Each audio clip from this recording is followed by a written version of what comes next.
year and 11 days ago, the governor included the Sustainable Communities and Clean Transportation Funds as part of an $850 million cap and trade auction proceeds to support efforts to reduce greenhouse gases with an emphasis on assisting disadvantaged communities. Those are from the press release just about 366 days ago.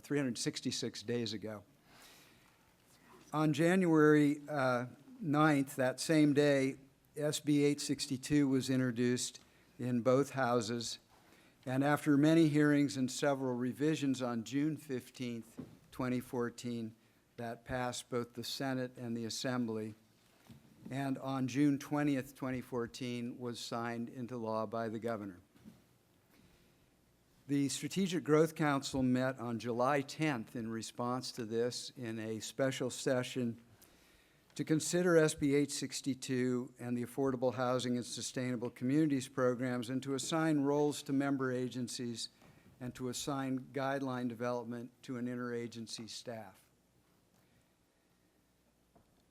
Between July 10th and October 6th, that staff, along with a lot of help and input from interested parties, produced the first draft guidelines and brought them to the council for input and discussion and for council views on the subject. So that's where we stood on October 6th, just a few months ago. And your charges to us on that date included the provision for robust outreach and public participation. And from that time, October 6th to today, we conducted several public hearings, received over 200 comments at those hearings, received 188 independent letters beyond those hearings, and conducted over 60 individual meetings with interested stakeholder groups. And in that, we learned quite a bit. And we revised those guidelines from October 6th substantially. And 11 days ago actually, posted those on the web for your consideration and for the public's further consideration. What you'll be presented with today is the sum of our work considering all of these interests. It's not a lot of time to have done all of that, but I think we have taken advantage of the unique nature of our structure, which is that we are an interagency workforce. We have experts from every specialty imaginable, and we could bring all of that to bear on the questions that were before us. We had a work group, a steering committee guiding this process, consisting of Business Consumer Services and Housing, the California Environmental Protection Agency, the California Natural Resources Agency, and California State Transportation Agency. And then we had representatives of every one of your agencies representing technical specialties that we needed to incorporate in the guideline development. And especially, I'd like to call out the work done by the Department of Housing and Community Development in anchoring this team, as they will be the implementing body for this program. And they produced a tremendous staff effort to support this. I'd also like to look to Caltrans for special notice of tremendous participation and expertise and background research that was necessary in order to understand the transportation elements of the program. And then to my own executive staff and to all the other staff who participated. It was anything but a rush job. It was in a hurry, but it was good quality, deeply thought out work. And it is now before you for consideration. And in the nature of our alliances here, we will present this as an interagency group, starting with Susan Riggs, the Deputy Secretary of Public Housing in the Business Consumer Services and Housing Department. I'm sorry, it's Kate. We're very interagency. It's actually going to be Kate White, Deputy Secretary at the State Transportation Agency, and I will You should have said hand it thanks, over. Larry. Thanks, Larry. Hand it over to Nicholas and Susan to follow. So thank you. This is a really momentous moment here. Before you is the staff recommended action for the council to adopt the program guidelines for the 2014-2015 Affordable Housing and Sustainable Communities Program funds. So what we'll cover quickly today is a program summary, the scoring criteria framework, the application process, and the timeline. But before we get into the details, I did want to just take a step back and remember, why are we doing this? What is our vision? What are we trying to create with this program? And I heard the word integration a lot among all of you this afternoon, as well as a number of the speakers, and that's what this program is really about. How do we rebuild our communities to be lower carbon so that more Californians can have access to employment centers, to schools, grocery stores, without having to get into their car for every single trip? Many communities across California look a lot like this today. Neglected, auto-dependent strips. What we need is land use, housing, transportation, infrastructure, and programs that provide more Californians with all the things that make a community really great. We need secure, well-designed housing. We need corner stores. We need trees. We need wide sidewalks and bike lanes. We need clean, green, reliable, maybe even enjoyable public transit. This is the challenge before us today, how to help transform our communities that look like this today into something that looks like this. And this is precisely our purpose with this program. The purpose of the Affordable Housing Sustainable Communities Program is to fund projects that result in the reduction of greenhouse gas emissions and vehicle miles traveled, and increase accessibility of housing, employment centers, and key destinations through low-carbon transportation options such as walking, biking, and transit. We also, within this purpose, are committed to benefiting disadvantaged communities with 50% of the funds, as well as 50% of the funds committed to affordable housing. What types of projects are eligible under this program? There's two categories: transit-oriented development projects and integrated connectivity projects. With transit-oriented developments, what we're looking for is areas that have high-quality transit within a half mile. We're looking for investments in affordable housing or housing-related infrastructure and transportation-related infrastructure. Those are required for TOD applications. Applicants may also get additional points with other capital and program uses. For example, on the TOD projects, a project can have affordable housing or housing-related infrastructure plus at least one transportation capital project, such as station area improvements like bus stops, benches, or shelters, or sidewalks and dedicated bicycle paths providing connectivity between the housing and a transit station, or something like transit signal priority. Secondly, integrated connectivity projects.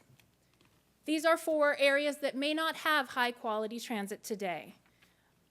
And these projects may include affordable housing, but are not required under the application. What is required is at least one capital use, transportation or housing, and one additional capital or program use. Other uses can be applied as part of the integrated connectivity projects. So for example, a capital use could be bicycle pedestrian connections from employment centers to transit, plus improvements to a station area. Another example could be affordable housing, plus complete streets improvements to increase walking and biking. Another example could be investments in a van pool fleet and a transit ridership program. So those are the types of projects that we're looking for. And with that, I'm going to hand it to my colleague, Nicholas Heidorn, who's Assistant General Counsel at Cali, PA, to discuss the scoring criteria.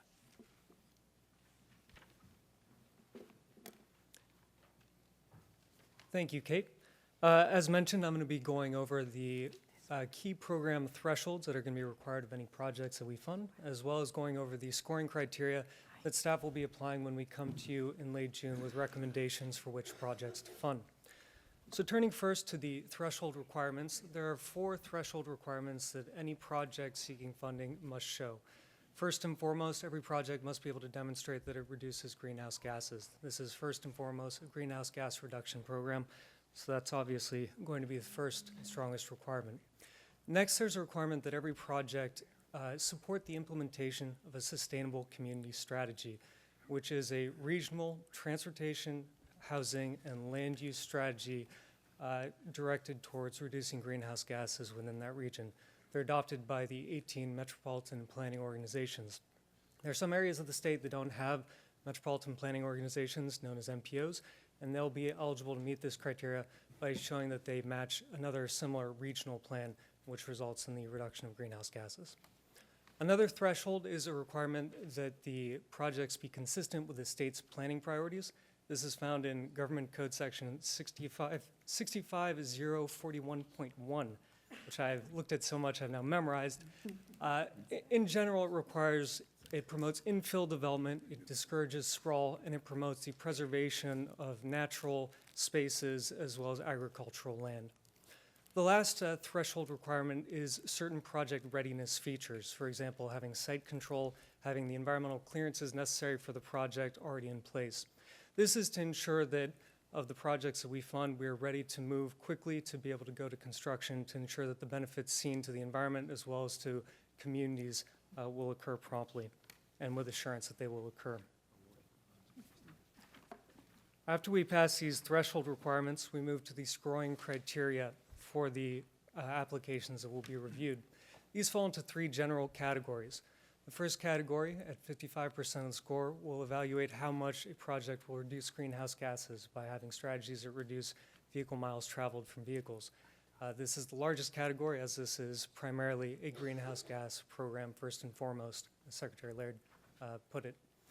Next, we've allocated about 30% of the points available to policy objectives of the state to ensure that this money not only goes to reducing greenhouse gases, but ensures that the state investment goes to making communities that are livable, communities that are vibrant, and communities that are equitable.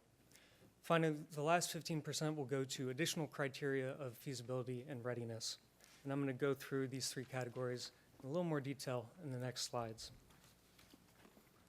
First, on greenhouse gas reduction, every project will be scored based on the estimated greenhouse gas emissions reductions that they will have, divided by the amount of funding that they're requesting from this program, that is to say from the Greenhouse Gas Reduction Fund. This has 2 benefits. First, it ensures that those projects which will demonstrate the greatest reductions move to the top of the pile in consideration, of course, but also because we're basing it on the amount of money requested, this ensures that smaller programs as well as larger programs are playing on an even playing field. What we're looking at is the amount of greenhouse gas impact per dollar the state being requested from the state, which really maximizes and stretches the state's dollars so we can accomplish as much as possible with our money. The methodology has been selected from 2 widely used and respected methods as selected by the Air Resources Board. The first is called the California Emissions Estimator Model, CAL-EMOD, which is primarily used for land use projects and would include affordable housing. This tool was designed by the California Air Pollution Control Officers Association. That's been used for a number of years for CEQA analysis for GHG purposes. For the other projects, it'll primarily be using the Congestion Mitigation and Air Quality Improvement Program methodology. This would be, for example, for transit lines, bike paths, as well as man pool. We've been calling this the CMAQ method. The CMAQ method or guidance was developed by Caltrans as well as ARB. It's updated periodically and includes, again, state-of-the-art analysis in terms of VMT reduction and is widely used by transportation agencies when applying for CMAQ funding, which is a federal program. In looking at these two tools together, what we're hoping to do is create a consistent statewide approach to evaluating applicants to ensure consistency and ensure that we get a reliable degree of greenhouse gas reduction from each project. ARB also selected and has promoted these tools because they are free. Anyone can access them without charge. They are accessible. Anyone who has an internet connection can go online and use these tools.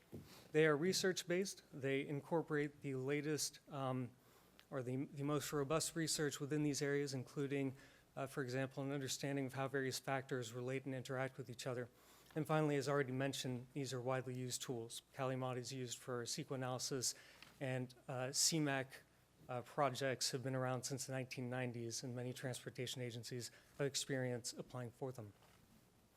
Finally, another advantage that I want to mention about these tool methods is that they are not static tools. These are tools that we can use and will continue to be improved upon as time goes by. CAPCOA updates CaliMod once a year, and as mentioned, the CMAQ method is also periodically updated by ARB and Caltrans. So these are tools that, as our understanding of how different land use policies interact with VMT improve, these tools will improve as well. Finally, one second.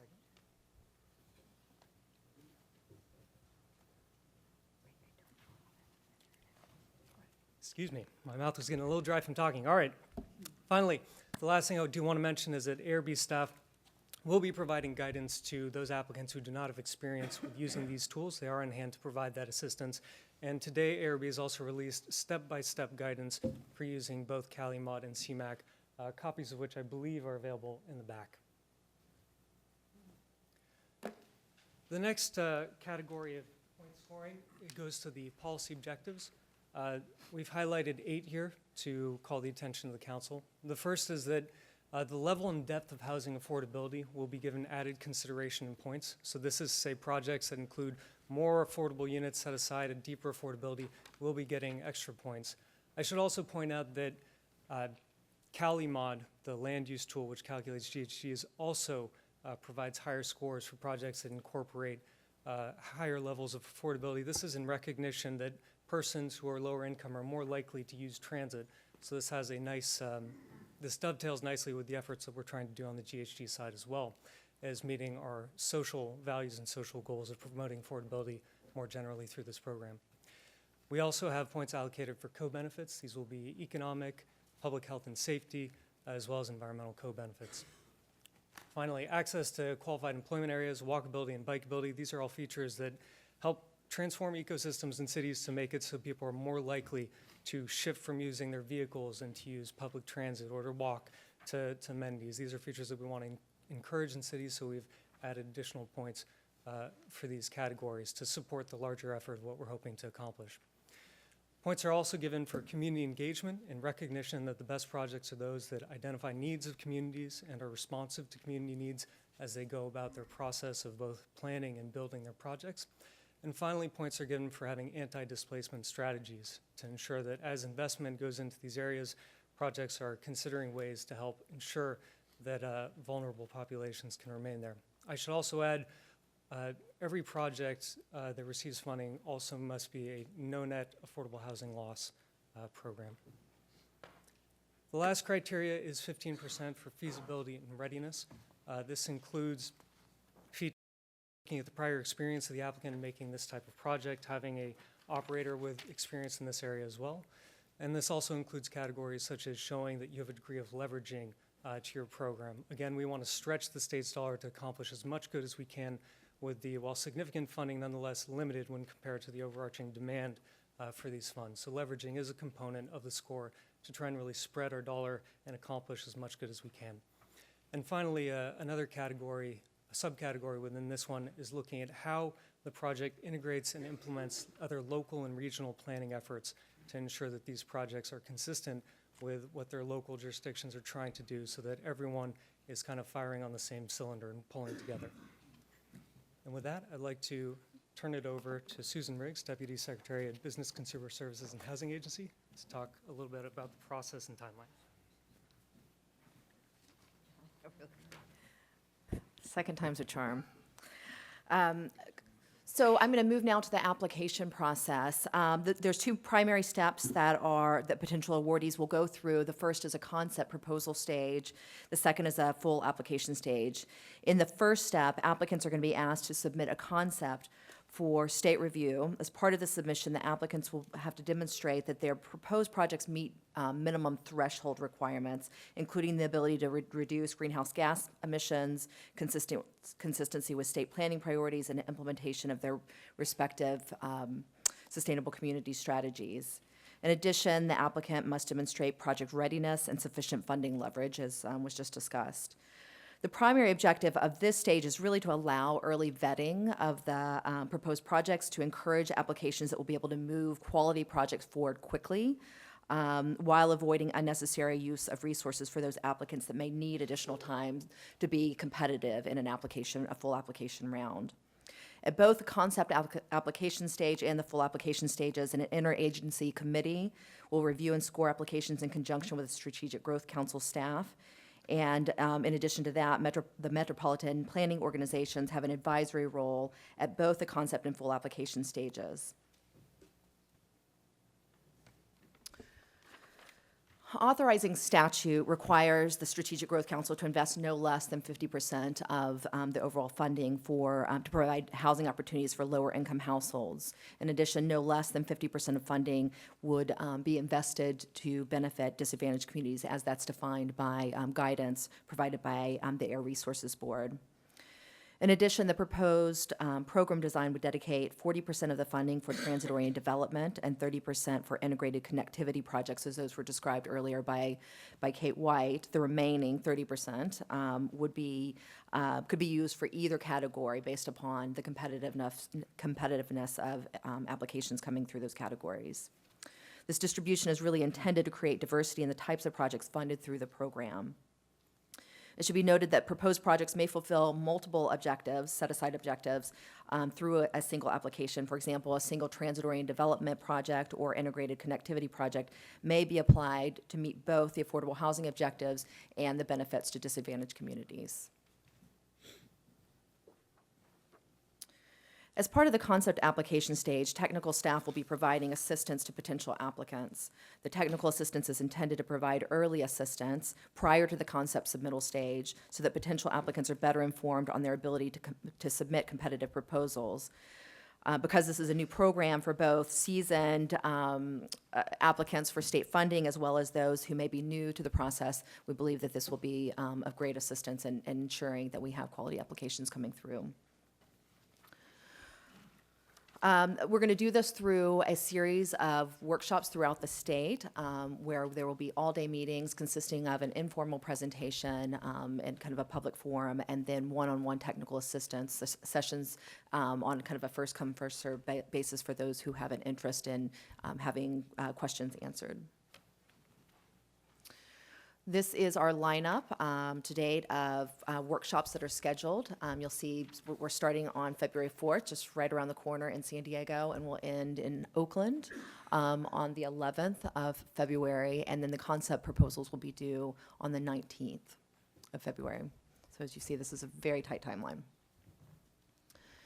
So I'll end with the overall timeline. I just mentioned the technical assistance workshops. Just prior to those workshops being conducted, we'll be releasing on January 30th the concept applications, as well as the notice of funding availability requirements. After the workshops are completed, as I mentioned, on February 19th, the concept applications will be due on March 11th. We will be inviting folks that have been competitive in that concept application stage to provide a full application, which will then be due on April 15th. And then we anticipate bringing our recommendations back to this council sometime around the end of the fiscal year. With that, I'm going to turn it back over to Mike to close us out. Thank you.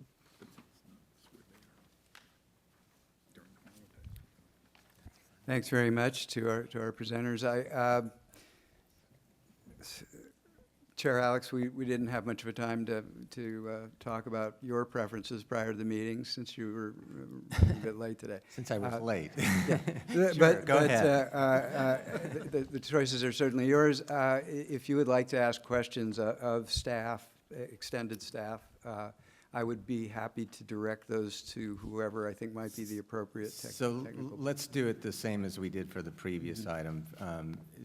To the extent that council members, excuse me, have questions, inquiries, let's do that now. And then for comments that council members want to make, we'll wait until after there's potentially a motion and we've heard from the public.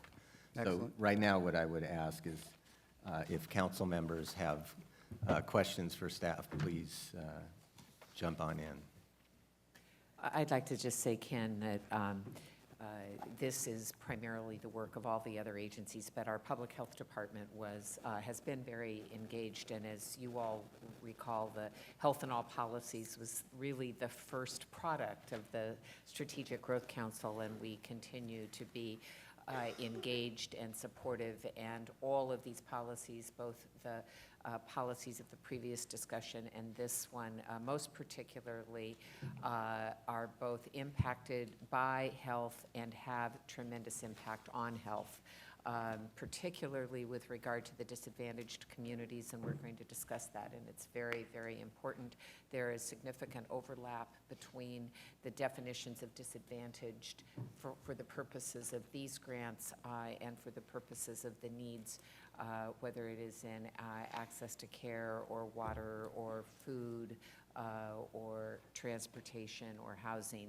We are all very interdependent, and so I just wanted to acknowledge the heavy lift that all of you as my colleagues have made, and assure that our commitment from both the work of Health and All Policies and the work of Health Equity, which is a division within the Department of Public Health, we are eager to remain engaged and supportive and are very proud of the work that resulted in the recommendations that we have here today. Thank you. Comments or well, questions for staff at this point? Okay, so thank you for that presentation. Please stay around.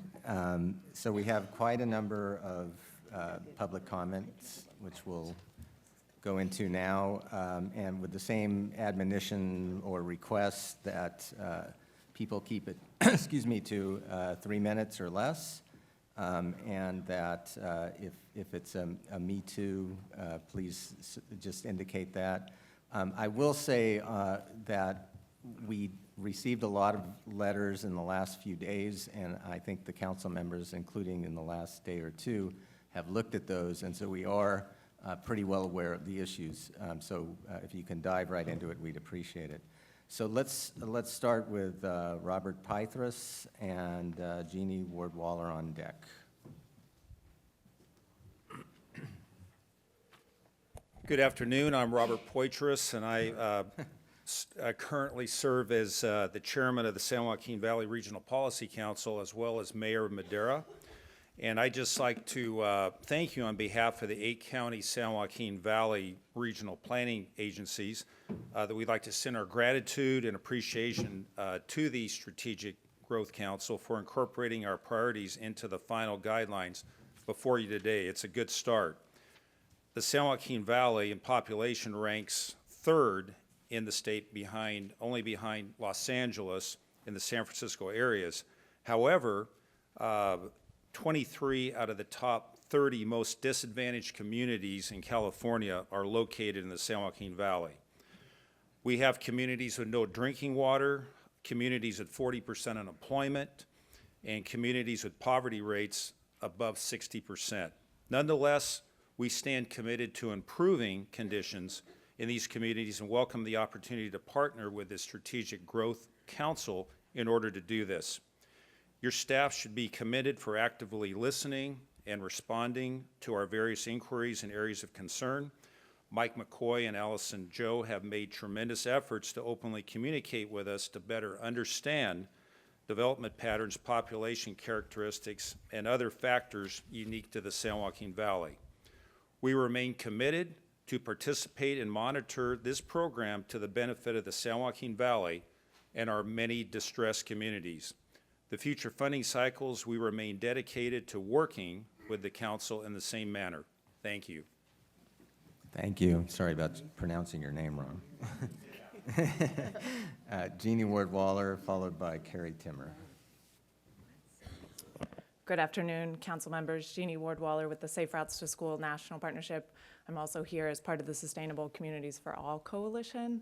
And so I was part of a couple of letters that we submitted to you all, and wanted to really thank the staff for very thoroughly incorporating our recommendations around biking and walking into the guidelines. We think that as part of the integration conversation we've been having, and I appreciate Secretary Rodriguez's comments about how walking and biking are the links between transit and affordable housing and all of these investments we're making, and also promote public health and provide links in disadvantaged communities where people can't afford to drive. So we hope to continue to work with you to strengthen those aspects of this program and also of the transit programs, and appreciate, again, the work of the staff in doing a thorough job this time. So appreciate all the work. Thank you. Thank you. Carrie Timmer, followed by Christopher Castrillo. Well, now I have no joke because I'm going so early. I thought, I'm not going to put you at the end again. Throwing me off my stride here. Thank you. Carrie Timmer, Government Affairs Director for the Sierra Business Council. Again, a regional network of rural businesses, local governments, and community leaders. We're here to generally support the Affordable Housing and Sustainable Communities program, as we did the AG program earlier. And to thank Executive Director McCoy and Secretary Laird for meeting with us to discuss our concerns specifically. We do appreciate the positive adjustments that have been made to this program, including simplifying the guidelines and the application process, the creation of a flexible transit service guideline that may help rural areas, adjustments to the definition of net density, although I do have one specific comment about that, and expansion of who can qualify as an applicant. So a couple of recommendations for potential future adjustments. Again, SBC would like to work with the Strategic Growth Council and other agencies on accepted methodologies to calculate emission reductions, hopefully ones that will reflect benefits of projects even in less populated rural communities. For example, the Strategic Growth Council could consider a combination of both greenhouse gas reduction per dollar invested and per capita. We're also, this is the net density question, we're concerned that it appears that the new definition, or the old definition for that matter, don't necessarily consider specific site constraints, such as slope or presence of habitat types that may be unbuildable under local codes, but that are not considered a public dedication of lands. Let's see. Primarily as well, a couple of more specifics. We do hope that you will maintain the affordable housing requirement for both the TOD and then have some housing nexus for the ICP projects. We hope that you may explore the idea of a rural set-aside to ensure that projects and greenhouse gas reduction benefits are distributed more widely throughout the state. And we do want to point out that the transit stop requirement may be difficult for rural communities to meet. I'm sure you've heard that comment before. Our primary issue, though, is that we hope that we can just delete any of the obstacles to rural communities trying to participate in, to provide solutions for, and to reap the benefits of these programs. It's going to be very difficult for us to compete as it stands currently. We realize that you need to certainly fund the highest benefit projects and the highest value projects and the ones that get the most greenhouse gas reductions.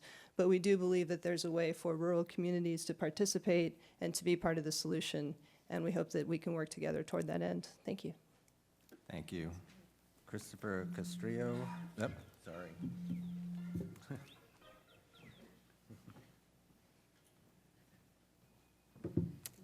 Followed by Kurt Johansson. Thank you. Good afternoon. Christopher Castrillo on behalf of the Office of Los Angeles Mayor Eric Garcetti. First of all, we commend the Strategic Growth Council for the positive improvements made in the draft guidelines. With that being said, we're strongly urging the elimination of a funding cap per locality.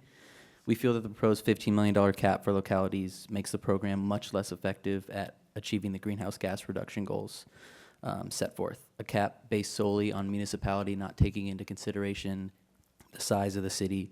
We feel like places, larger cities such as Los Angeles, Anaheim, San Diego, and Fresno, all of which are signed on this letter here, some of which you may have seen at an unfair disadvantage. We also feel that the cap raises some concerns relative to SB 535 regarding the minimum levels of funding for disadvantaged communities.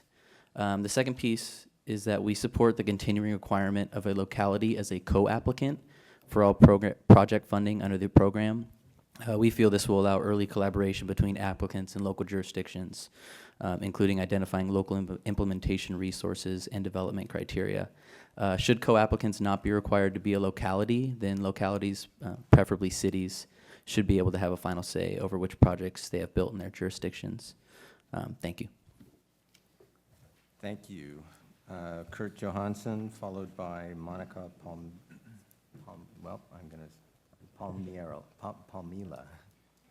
So, all right, we'll find out later how that's said.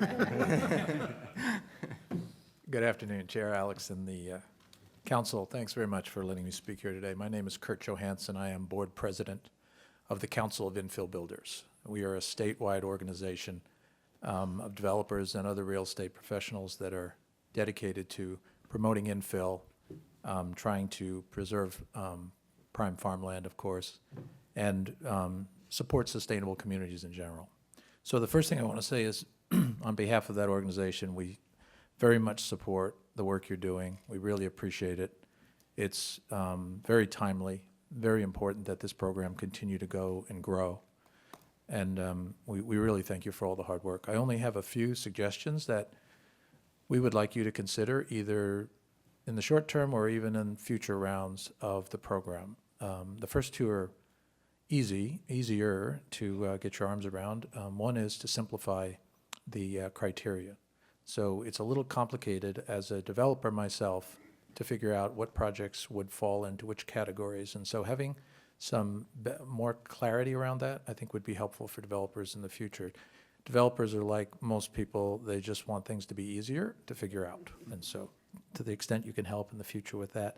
The second is about prime and statewide important farmland. We think it would be useful to have some sort of a look back so that lands that have been taken out of prime farmland and rezoned within a certain period of time ought not to be eligible for funding, to prevent people from scrambling to try to actually get into the program when actually they did the wrong thing within a certain period of time. We suggested 5 years.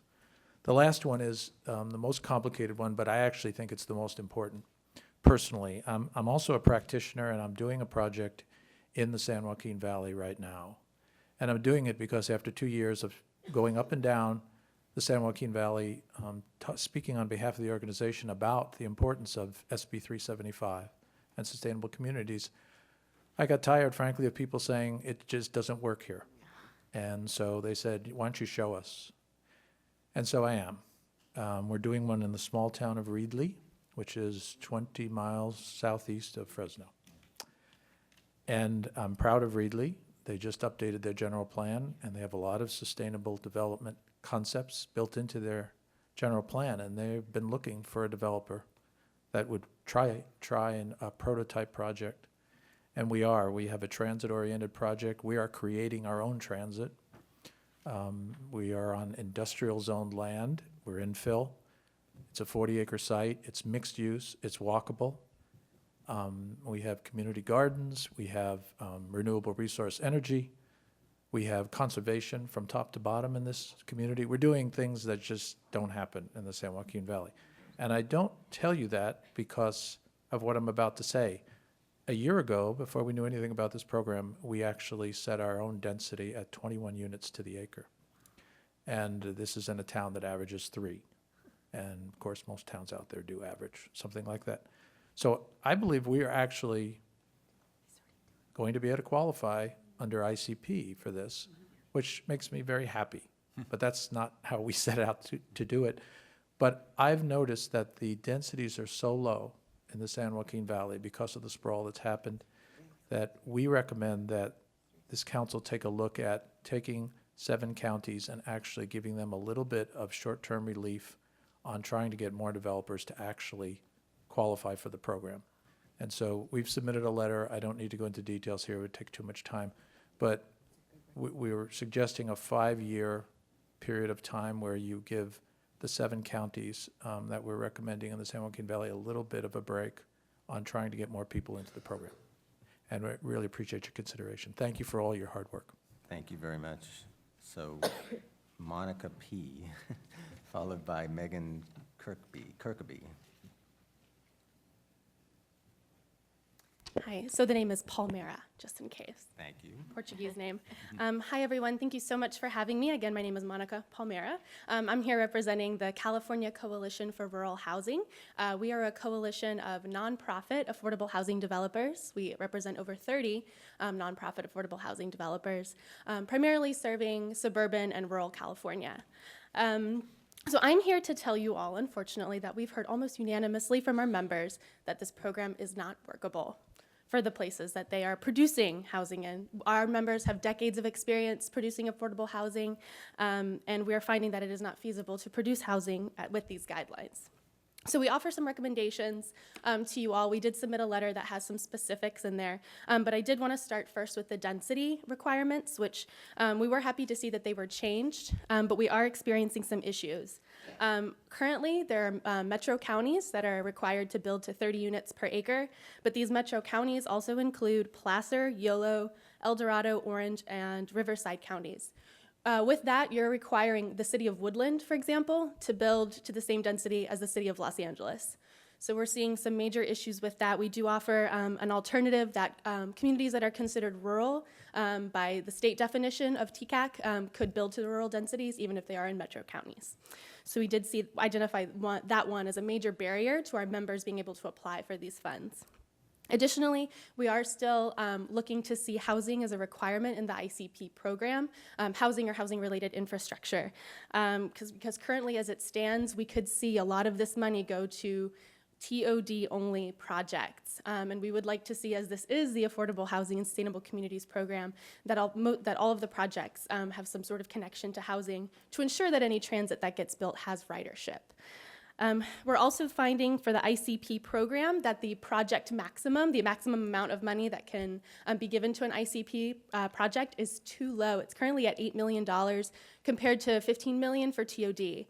For a lot of the communities that we serve, this is the public funding that we have. This is the only funding that we have. And we have gaps that are gonna be more than $8 million to make this work. If we can make that more comparable to the TOD amount, that would help our communities tremendously in making these projects pencil out. Additionally, I did want to comment especially on the points allocated for affordability, where the points are only 6.5 out of 100. This is the Affordable Housing and Sustainable Communities Program. We would like to see more points dedicated to the provision of more affordable housing. Let me see. Additionally, deeper targeting affordable housing is only given up to 1% gain in scoring. So this really disadvantages projects from being more affordable than at 80% AMI and discourages building at more than 20% affordability. Also, we have heard a lot. We know that you all need to pass these guidelines likely today, and we have heard a lot about a one-year revision process. We would love to see this process codified in the guidelines, for there to be an extensive one-year review where the public has access to the information of the awards that were given and some of the applications that were not receiving funding, so we can all work together to improve this program when we get to sit down after a year of implementation. So that's all I have. Thank you very much again for having me, and for the improvements that we did see. We certainly appreciate it. Thank you. Okay, Megan Kirkby, followed by, oh boy. Looks like Seamus Rowland. Very happy to be here today, Council. Thank you for having me. I'm Megan Kirkby from the California Housing Partnership. I want to echo the comments of the Coalition for Rural Housing and many others. I know you did receive a lot of emails very quickly in the last few days. I know that there are over 30 Me Too's speaking with me, at least, that emailed you with concerns about the biggest change to the program, the GHG reductions per dollar and how that might impact affordability in the program. So just to summarize that issue, a lot of the reason I think that this program got funded was the evidence presented that extremely low-income households contribute significantly to greenhouse gas reduction when living in job centers and TOD areas. For example, an extremely low-income household drives 58% less than their higher-income counterpart, 28.6 vehicle miles traveled per day less. That same household would own 0.7 cars on average compared to 1.33 cars for their higher income counterpart, leaving more space for homes and households that are able to access that transit ridership.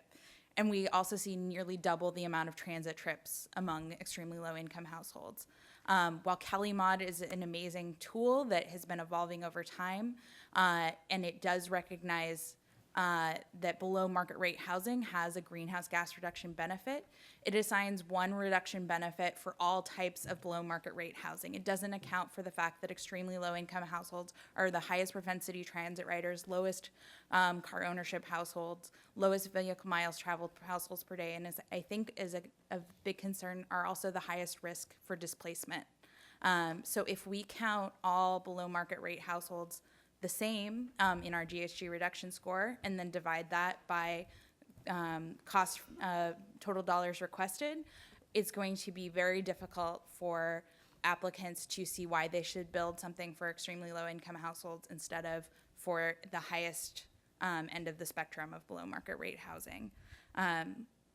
That is our concern, coupled with, as the Rural Housing Coalition mentioned, that the ICP program doesn't currently require a housing component.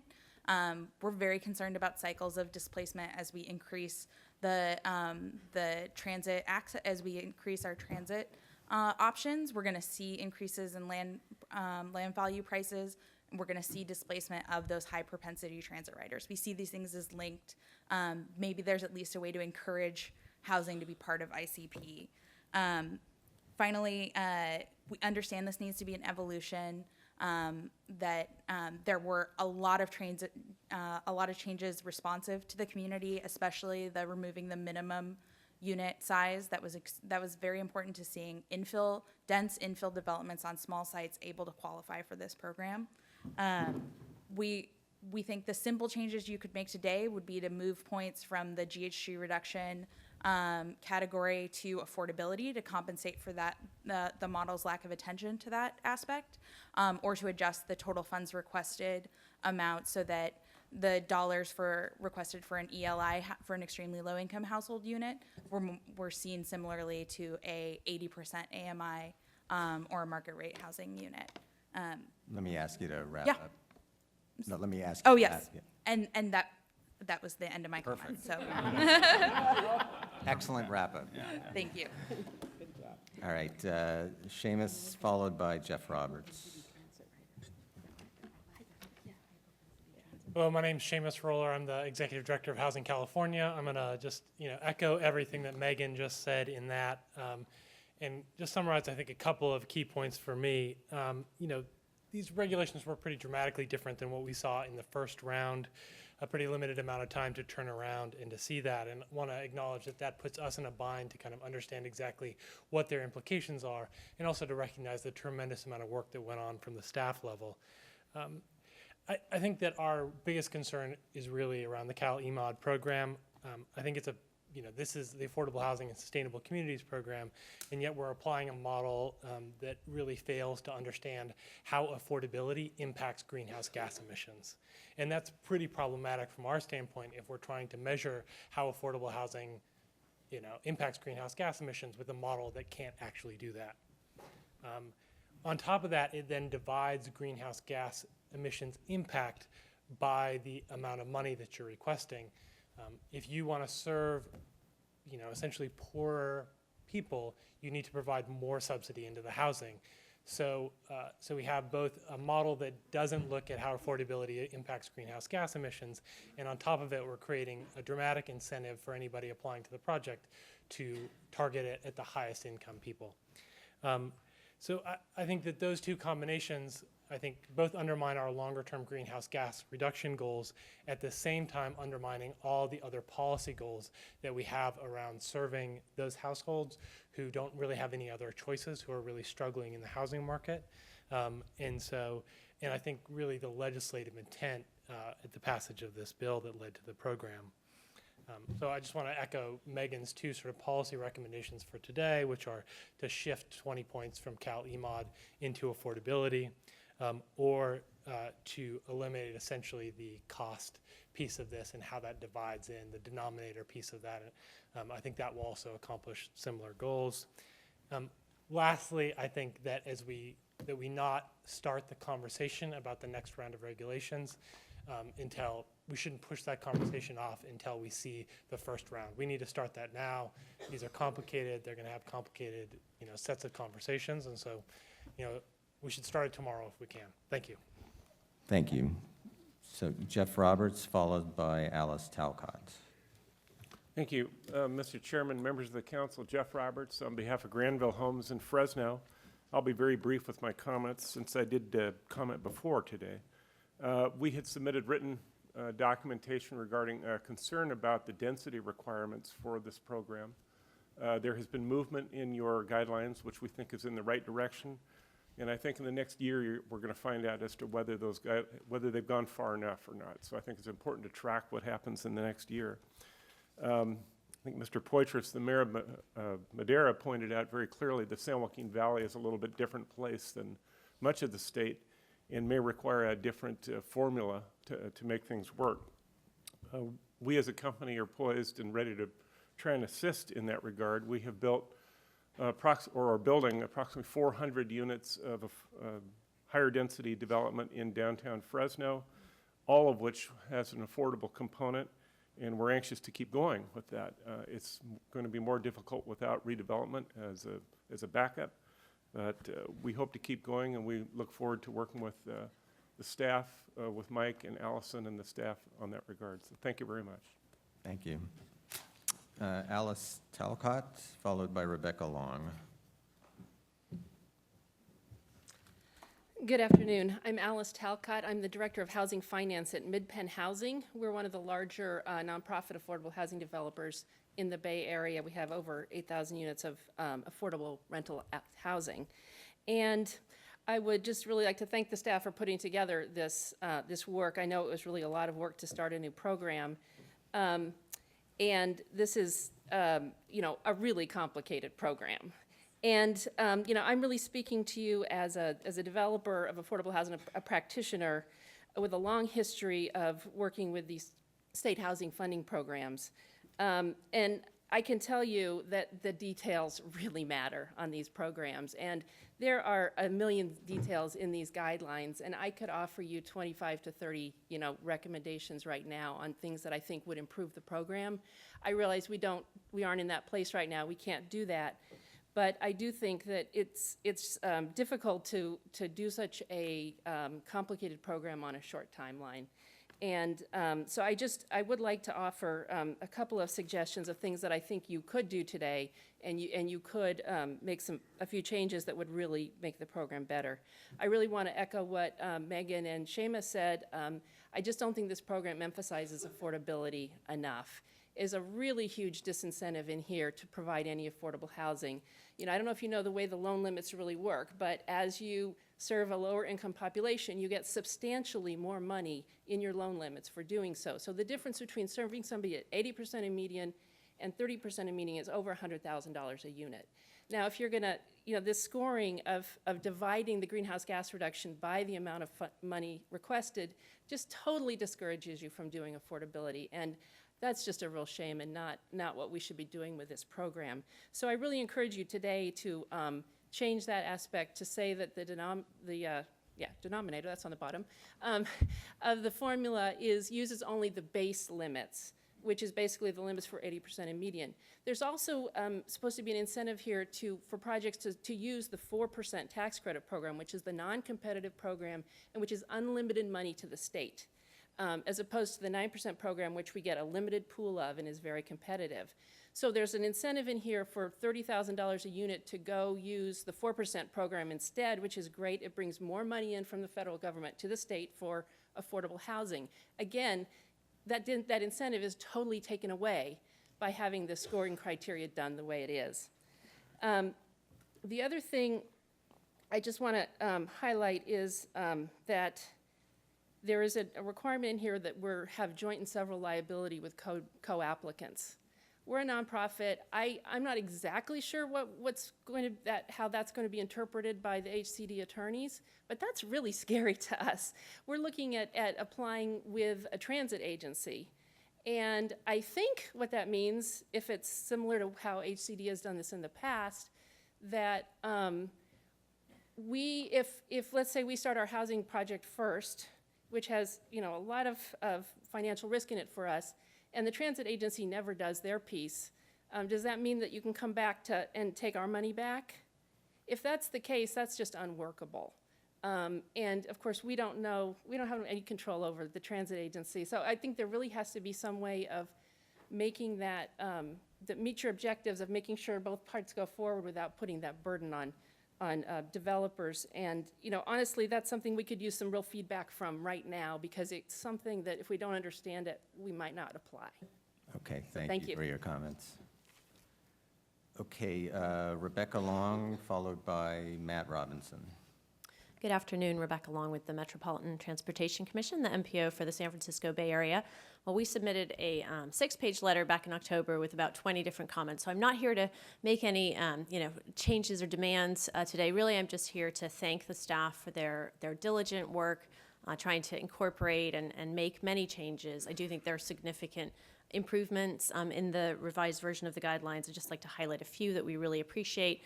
The inclusion of a clear and meaningful role for the MPOs as far as reviewing the applications and letting you all know to the extent to which they do help implement our sustainable community strategies. More flexibility in terms of using funds for program strategies and operational improvements, not strictly capital. Simplifying and cleaning up just the guidelines terminology, making them more accessible, and then removing the 50% match requirement that would have been a major barrier for many projects. I think the one outstanding concern we do have, which really was reflected in the last comment, is the requirement that for TOD projects, for example, you have to have a new housing project be occurring in the project area at the same time as the transit project. And when I talk about this to folks, I just think of let's imagine a affordable housing project. It was completed last year. For whatever reason, the local jurisdiction didn't make too many demands about access and important transit improvements or bike ped improvements that would really help the project. Wouldn't it make sense to allow this funding source to help make those improvements, even if the project is already fully funded and either completed or under construction? It's a sort of simultaneous requirement that I think could be a concern. But, let's wait and see. We really look forward to working with you all on the first round of the programs, on the review of the concept applications, and appreciate the time. Thank you. Thank you, and I apologize for my malfunctioning pen. All right, Matt Robinson, followed by Wendy Alfson. Thank you, Mr. Chair. Matt Robinson on behalf of the City and County of San Francisco and the Office of Mayor Ed Lee. If I may very quickly just say to Ms. White that I find transit to be very enjoyable it is in many instances. I just want to, you too. All right, good. Just a quick moment to thank the staff who's been more than patient with us throughout the last several months as we've worked to bring the product that's here before us today. I think it's a much improved version of what was initially released. That being said, I think we're going to echo a lot of the comments that have been made. I'll keep it simple.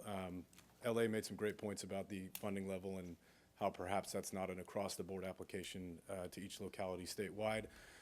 Along those lines, we would add that we think that you shouldn't limit one project per locality. As you know, San Francisco is in the midst of a huge affordable housing crisis, and a good project is a good project is a good project. And so there should be, hopefully, in the next revision of these guidelines as the funding grows in the program, that perhaps that's something you all might be interested in looking at, or in the next 45 minutes, depending on how that goes.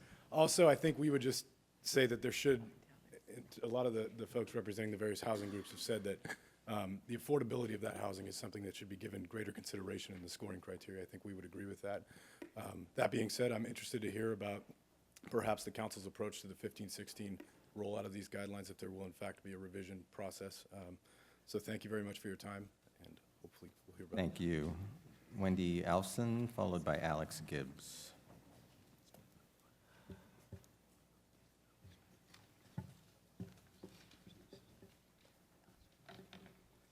Good afternoon, council members. Thank you very much for the opportunity to speak. I'm the director of California Walks, and we participated in several of the coalition comment letters that have been submitted. Really want to express our appreciation to all of the agency and departments, as well as to the council's own staff in the development of this program on the timeline that you have it. And I just wanted to follow up a little bit on the extremely low-income housing issue, which, you know, I'm the walk person, and these are people who walk more than most others, and one way that I think you can both keep it in your greenhouse gas reduction focus is I'm very glad to see the pedestrian facilities, VMT reduction calculation, which has been missing in the past for most transportation programs. And I noticed there that auto trips eliminated are counted, but the provision that you have in the sustainable lands program in terms of avoided increases in greenhouse gas emissions that are attributable to displacement is one way that you can give credit on the greenhouse gas reduction side to, no? Okay. I might be wrong, and you guys know more than I do, but I think that the point is how to look in future rounds at how to look at the preservation of non-auto trips in the greenhouse gas reduction is an element that should be considered. And you are considering it in other programs, and it would be a way to give more credit to especially extremely low-income areas. Thank you. Thank you very much. Alex Gibbs, followed by Liz O'Donoghue.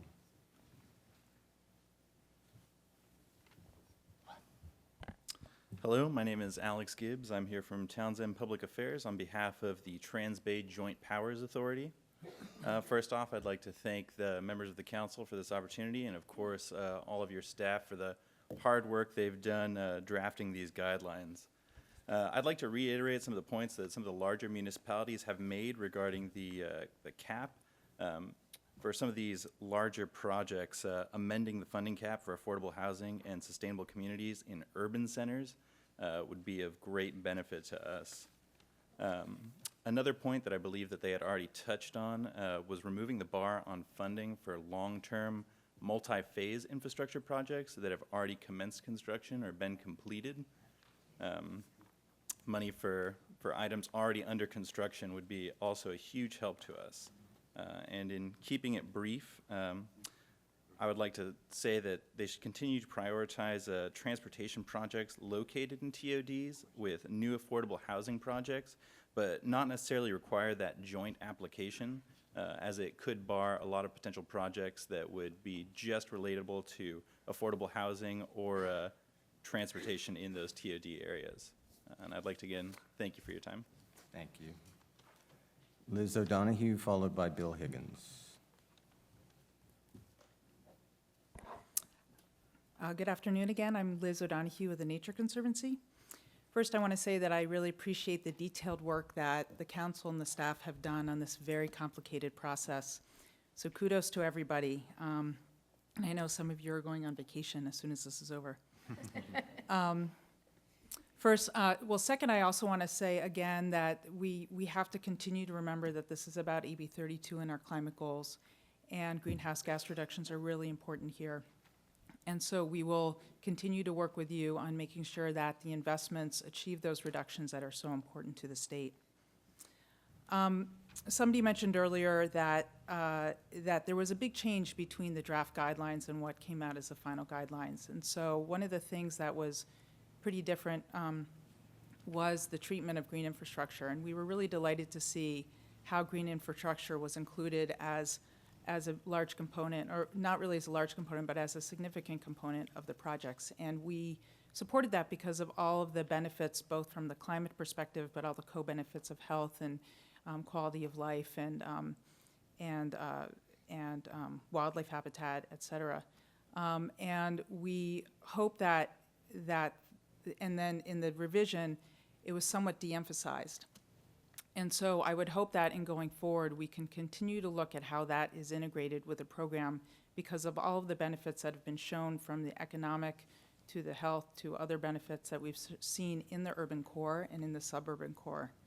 And along with that, a lot of those improvements have shown to reduce greenhouse gas emissions, and it would be important to be able to account for those emissions reductions in the future of the program.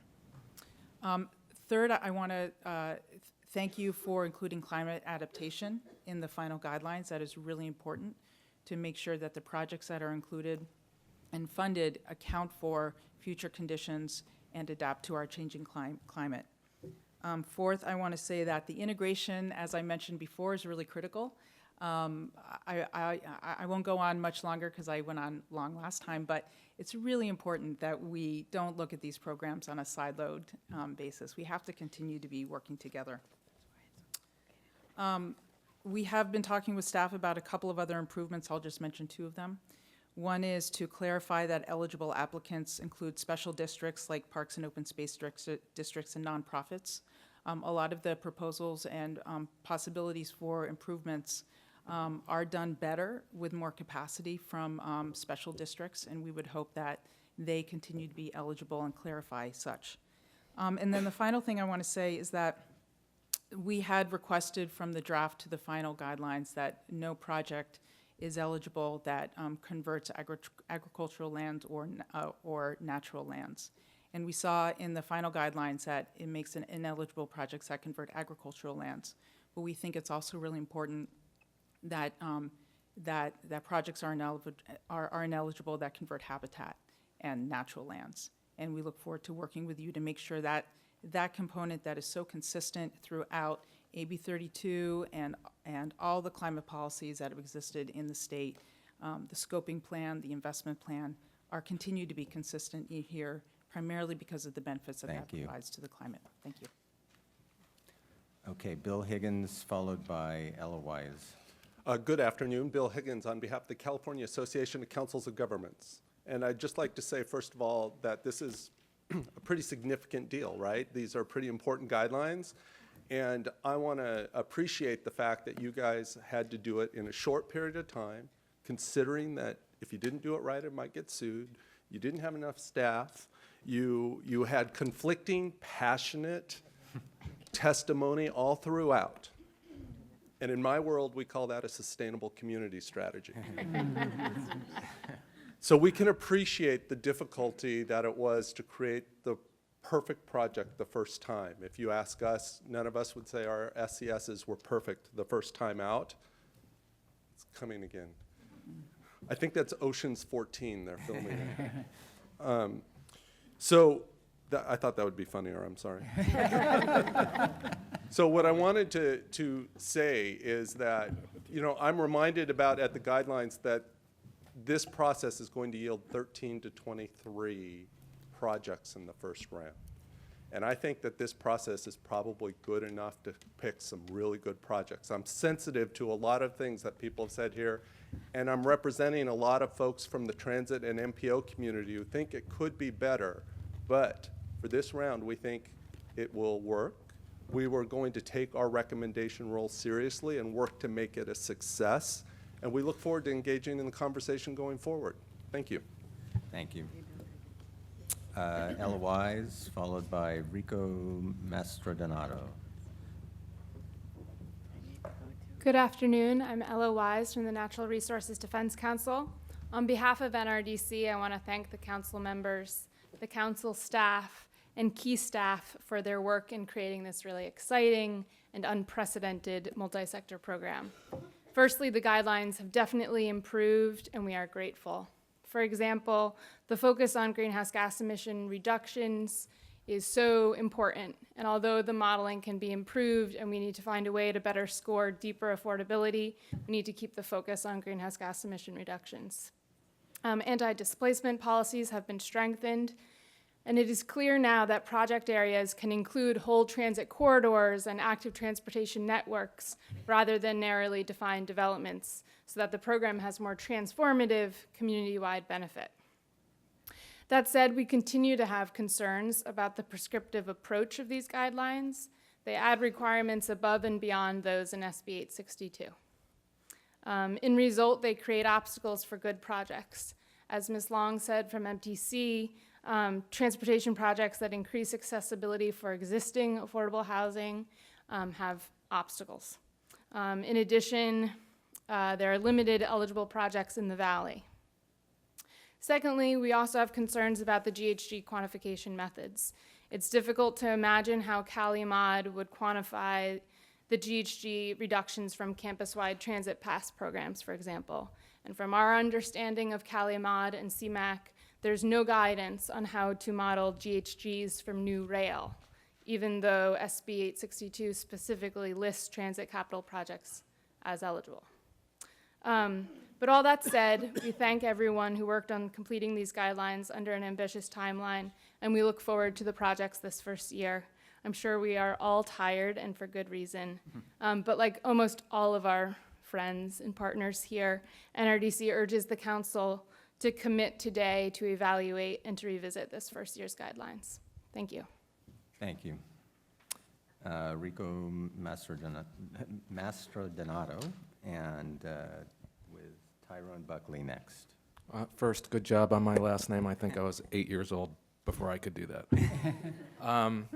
Rico Mastrodonato with the Trust for Public Land. Just as a point of reference, we're a national organization that has a huge statewide presence in California. We protect open space and rural landscapes, but we have over 20 years of experience completing park and open space projects in urban California, particularly in disadvantaged communities. I can essentially align all of my comments with what Liz O'Donoghue said from the Nature Conservancy, but I just wanted to highlight one of them. The conversion of open space is not prohibited in the guidelines submitted, and urban California, in addition to being economically disadvantaged, is also incredibly disadvantaged when it comes to parks and open space. Mr. Laird will remember AB 31, a local park project from Prop 84. The subscriptions to that were over 10-1. So we know that urban California has real problems when it comes to open space and parks. We would hate to see what little land there is in our urban core being converted from other projects, because these very spaces are the ones that provide connectivity and reduce our VMTs. They mitigate the heat island effect. They sequester carbon and obviously provide critical co-benefits. So thank you very much. Thank you. So Tyrone Buckley, followed by Rachel Iscone. Tyrone Buckley on behalf of California Rural Legal Assistance Foundation. I'll be mercifully brief. In general, we echo all the sentiments put forth by Monica P. from California Coalition for Rural Housing. Particularly, we're just deeply concerned that this program leaves GHG reduction opportunities on the table by not structuring the program in such a way that rural communities can really take advantage of it. Particularly like to endorse the idea they put forth around making sure that there is an affordable housing component of the ICP program and codifying any review process that might happen the next year. Thank you. Thank you very much. Also, I'd like to thank the SGC staff for doing such a good job and having great outreach, particularly Allison, Joe, and Mike McCoy. Thank you for that. Rachel Iscone, followed by Dr. Lee Turner Johnson, I think.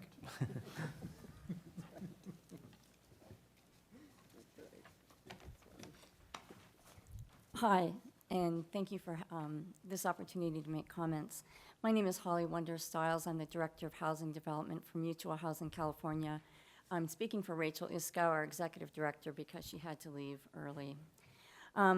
We recognize that this is a statewide program, and it was designed as a statewide program, and because of that, we are concerned about the ability of the program to work effectively in the disadvantaged communities throughout the state, particularly the rural communities, and that concern has already been stated, and we'd like to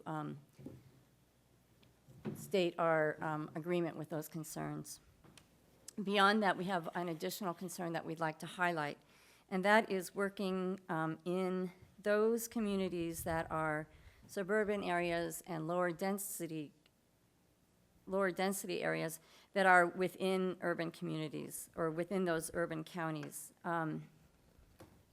Places where TODs are also possible, because when we look at those types of projects, the ability to complete an ICP project in a lower density area, it's going to be important that we have more than $8 million to do that. Thank you. Thank you. Lee Turner Johnson, unless I'm messing that up. Okay. And Gary DeGrees is next.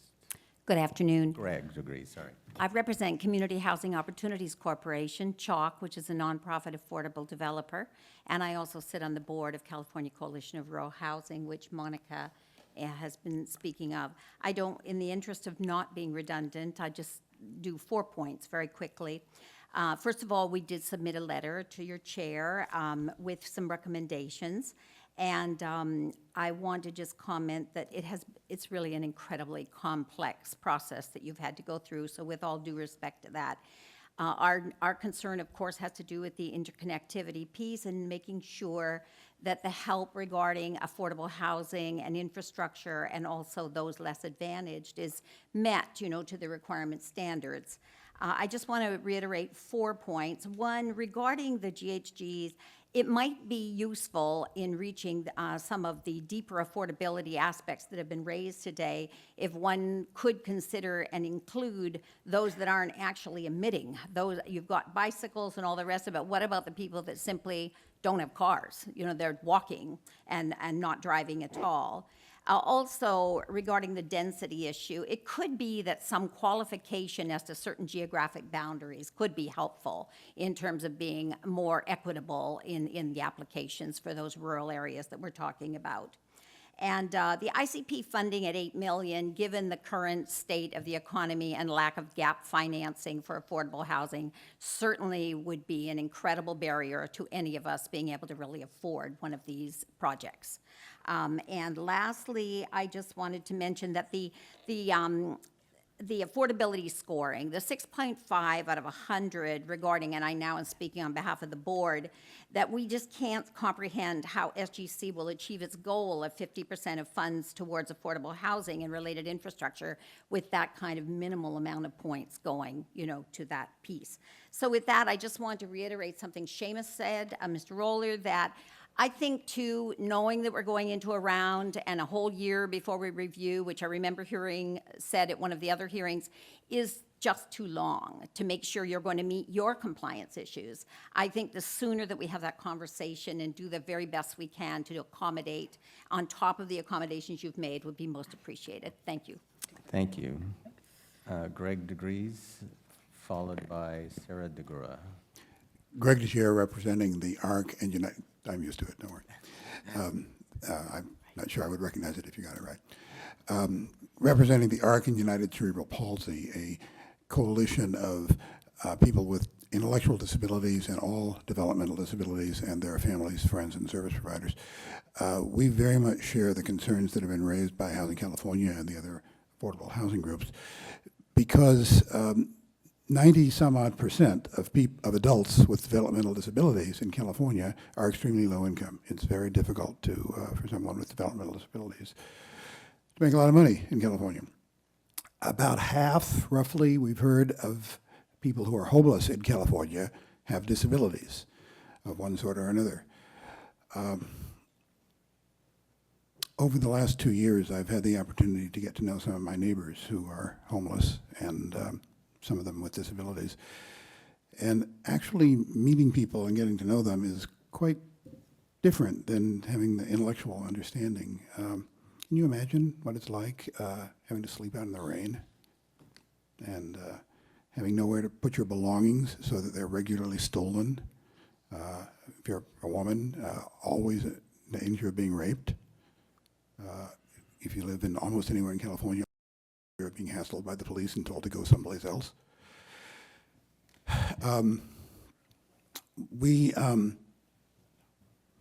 We've all been to hearings at the end of a process where the hearings seem to be pro forma, that the decision had already been made.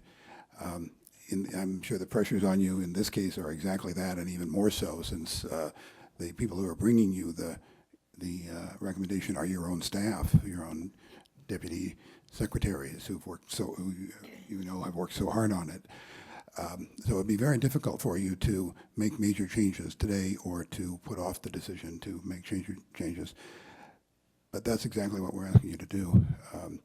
If you can stay, don't adjourn at, you're supposed to adjourn 10 minutes ago. Don't adjourn until you made some of the changes that the affordable housing groups have asked for to make it possible for the developers to apply to have much more targeted, deeply affordable housing projects.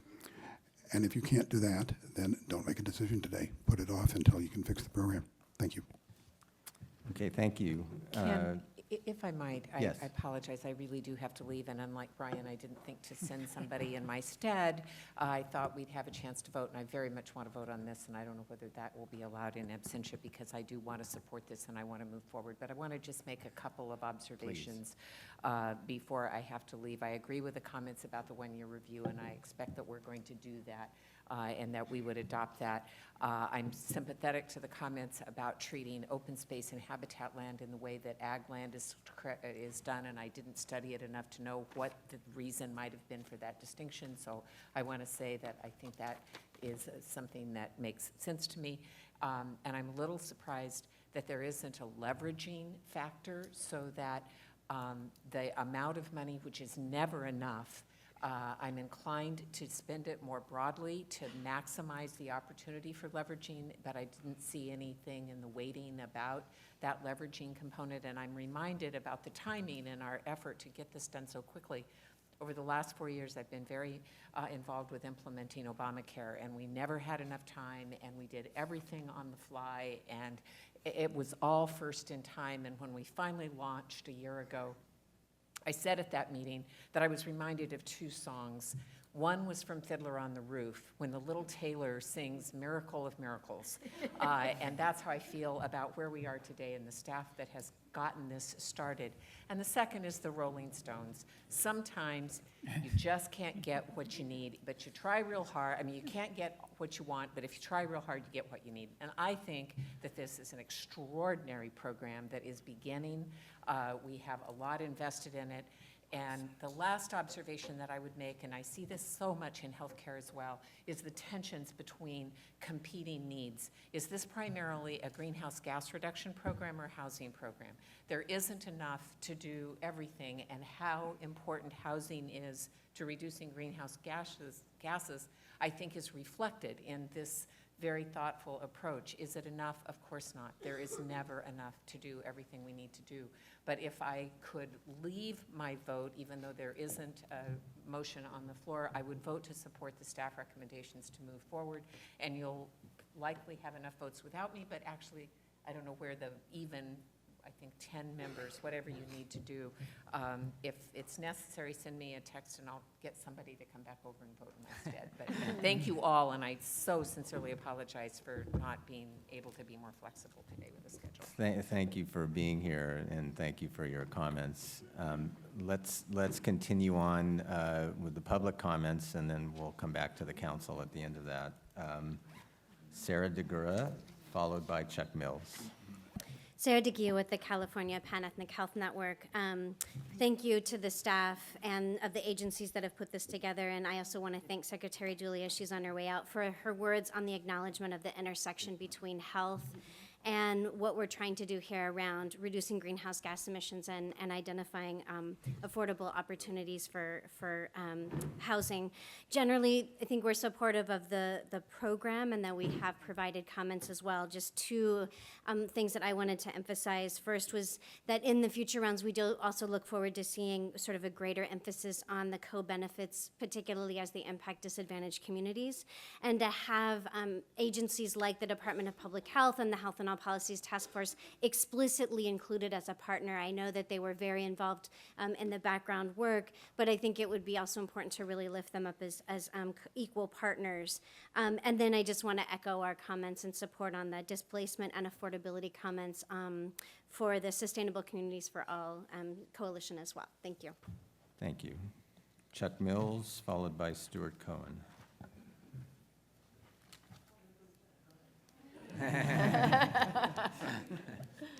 Actually, because Mr. Cohen has time constraints, I wanted to offer my spot to him and then take the spot when his name comes up. Sure. Yes, we're going the same train. Good afternoon. Stuart Cohen, Executive Director of Transform, statewide nonprofit and a member of Sustainable Communities for All. And also wanted to thank staff, done a great job. We got to meet directly with both the SGC staff and the staff at ARB working on the quantification about some of our concerns about CalEMOD. And so I just want to go into a drop of detail about that. As you have heard, CalEMOD gives very low scoring for affordability. They basically threw up their hands. When developing it, I spoke to their developers and said, we don't have enough data to really give affordability more than 4%. Part of that deficiency actually almost led affordable housing not to get into the cap and trade program at all. But we know that there's a new data set a year ago that Caltrans released with other agencies, spent $6 million on a statewide household travel survey, over 40,000 residents, really detailed, more than had ever been done. So with funding from the Ford Foundation, we hired researchers smarter than us with the California Housing Partnership to do an analysis of that survey, and they geocoded all of those surveys and ranked it by affordability levels as well as proximity to transit. And you heard some of the stats, but what we learned is that extremely low-income individuals are driving about 58% less within a quarter mile of transit and taking transit a lot more.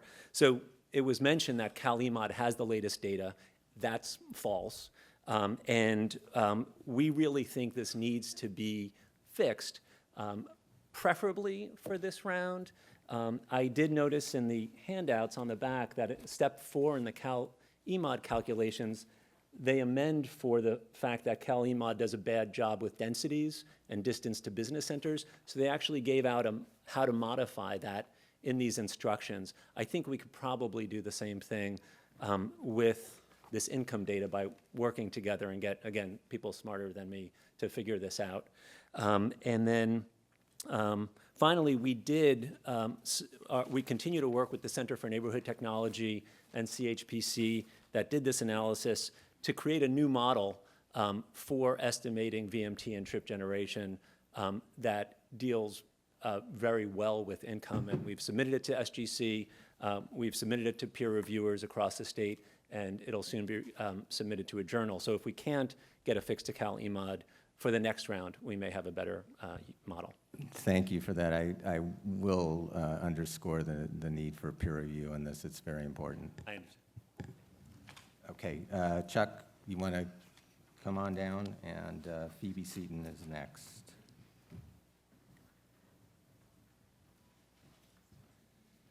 Good afternoon. Thank you for letting us switch there real quick. Chuck Mills with California Relief, a statewide nonprofit promoting urban forestry across California. Going to align many of my comments, if not all of them, with Mr. Mastronato and Ms. O'Donohue. In October 2014, we were one of 42 state, regional, and local conservation groups that joined Nature Conservancy and Trust for Public Land in signing on to a public comment letter submitted to SGC applauding the progressive inclusion of green infrastructure into the draft AHSC guidelines. These draft guidelines recognized and incentivized the inclusion of parks, trees, and open space into both large and small-scale sustainable community strategies. Like everyone else here today, we strongly appreciate and recognize the hard work of the staff and the accessibility, especially to offer comments as this process moves forward. At the same time, we must also recognize that while green infrastructure projects are still eligible costs, which is great, the incentive to incorporate parks and urban forests into TOD and IC applications has diminished significantly. And I believe Director White, in her opening slide showing the before and after, really said it best. We need trees. We need GHG reductions that come from trees. We need the carbon sequestration, the urban heat island mitigation that comes with the parks, not to mention the environmental justice component that comes with that conversation in context of this program. However, under the most ideal circumstance, as defined in the scoring criteria before you today, the inclusion of green infrastructure could garner a little less than 4 points out of the total 100 eligible points for ICP and TOD applications. As Secretary Laird said about 90 minutes ago, we recognize this is the first year, this is the first pass.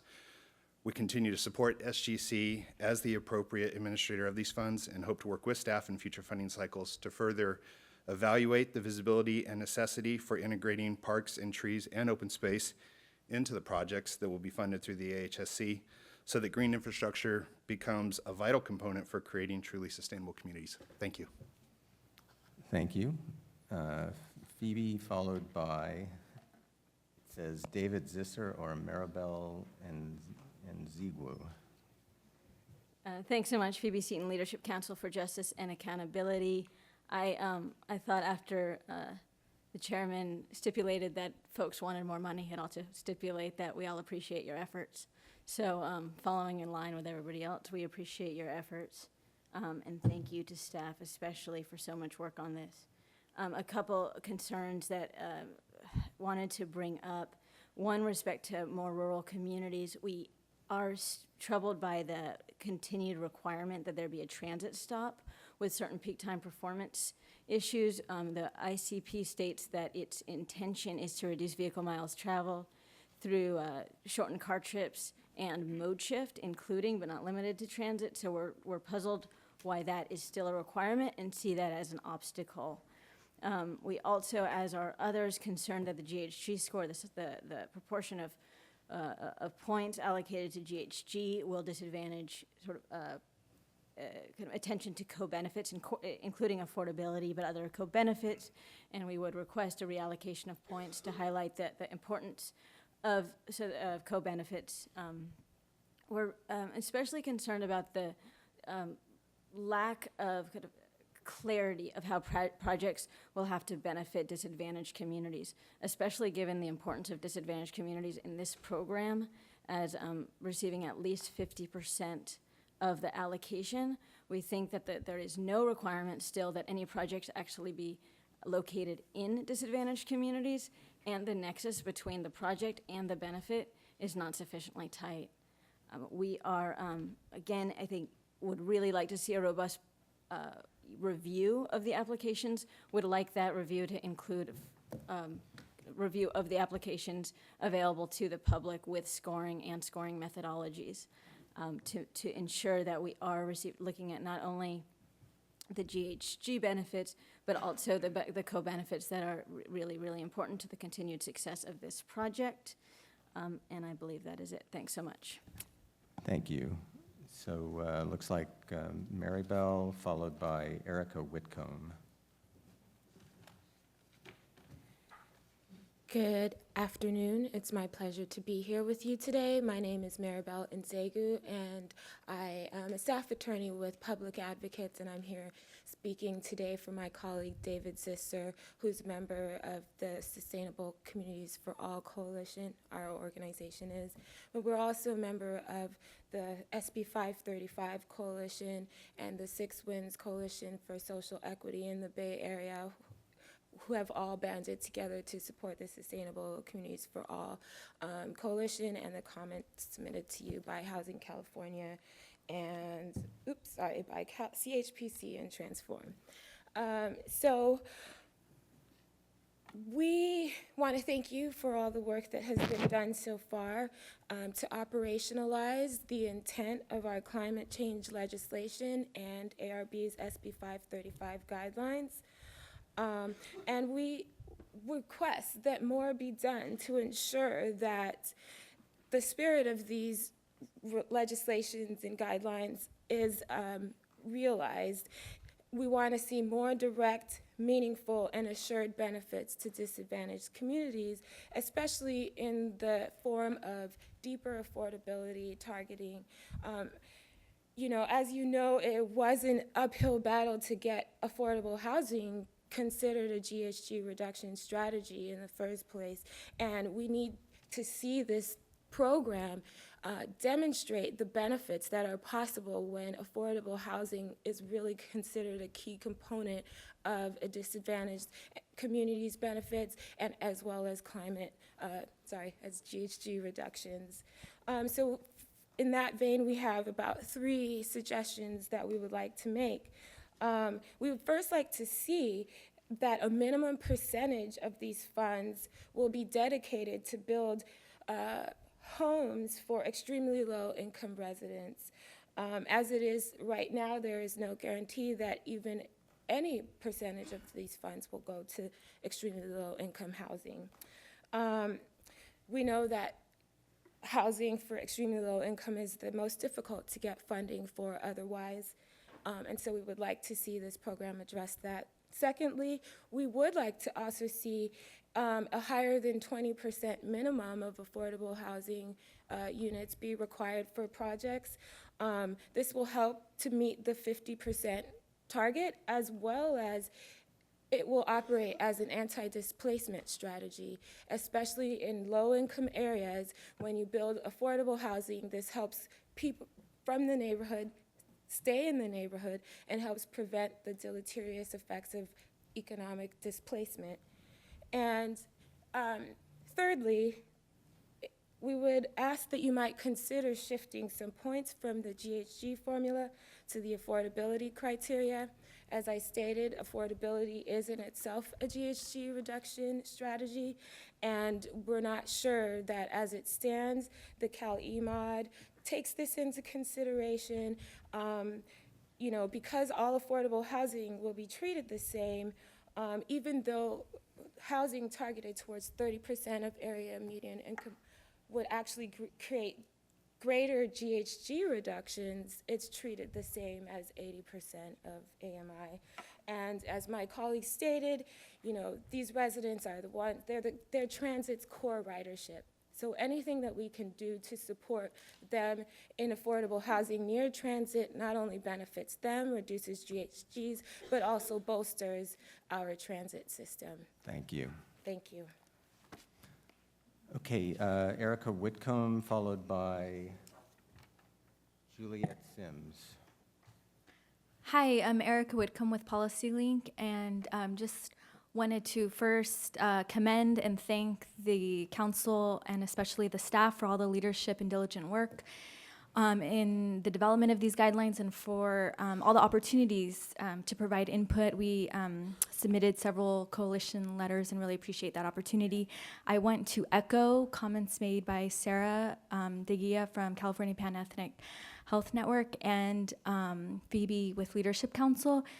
And we definitely support this program, and we're really happy to work on this with all of you. We would strongly advocate for greater weight, though, in the future on co-benefits to especially disadvantaged communities, community engagement, and anti-displacement strategies in the scoring, especially as a strategy to really be looking at all these applications and how they really do relate to disadvantaged communities, and to really be able to evaluate effectively for that. Thank you.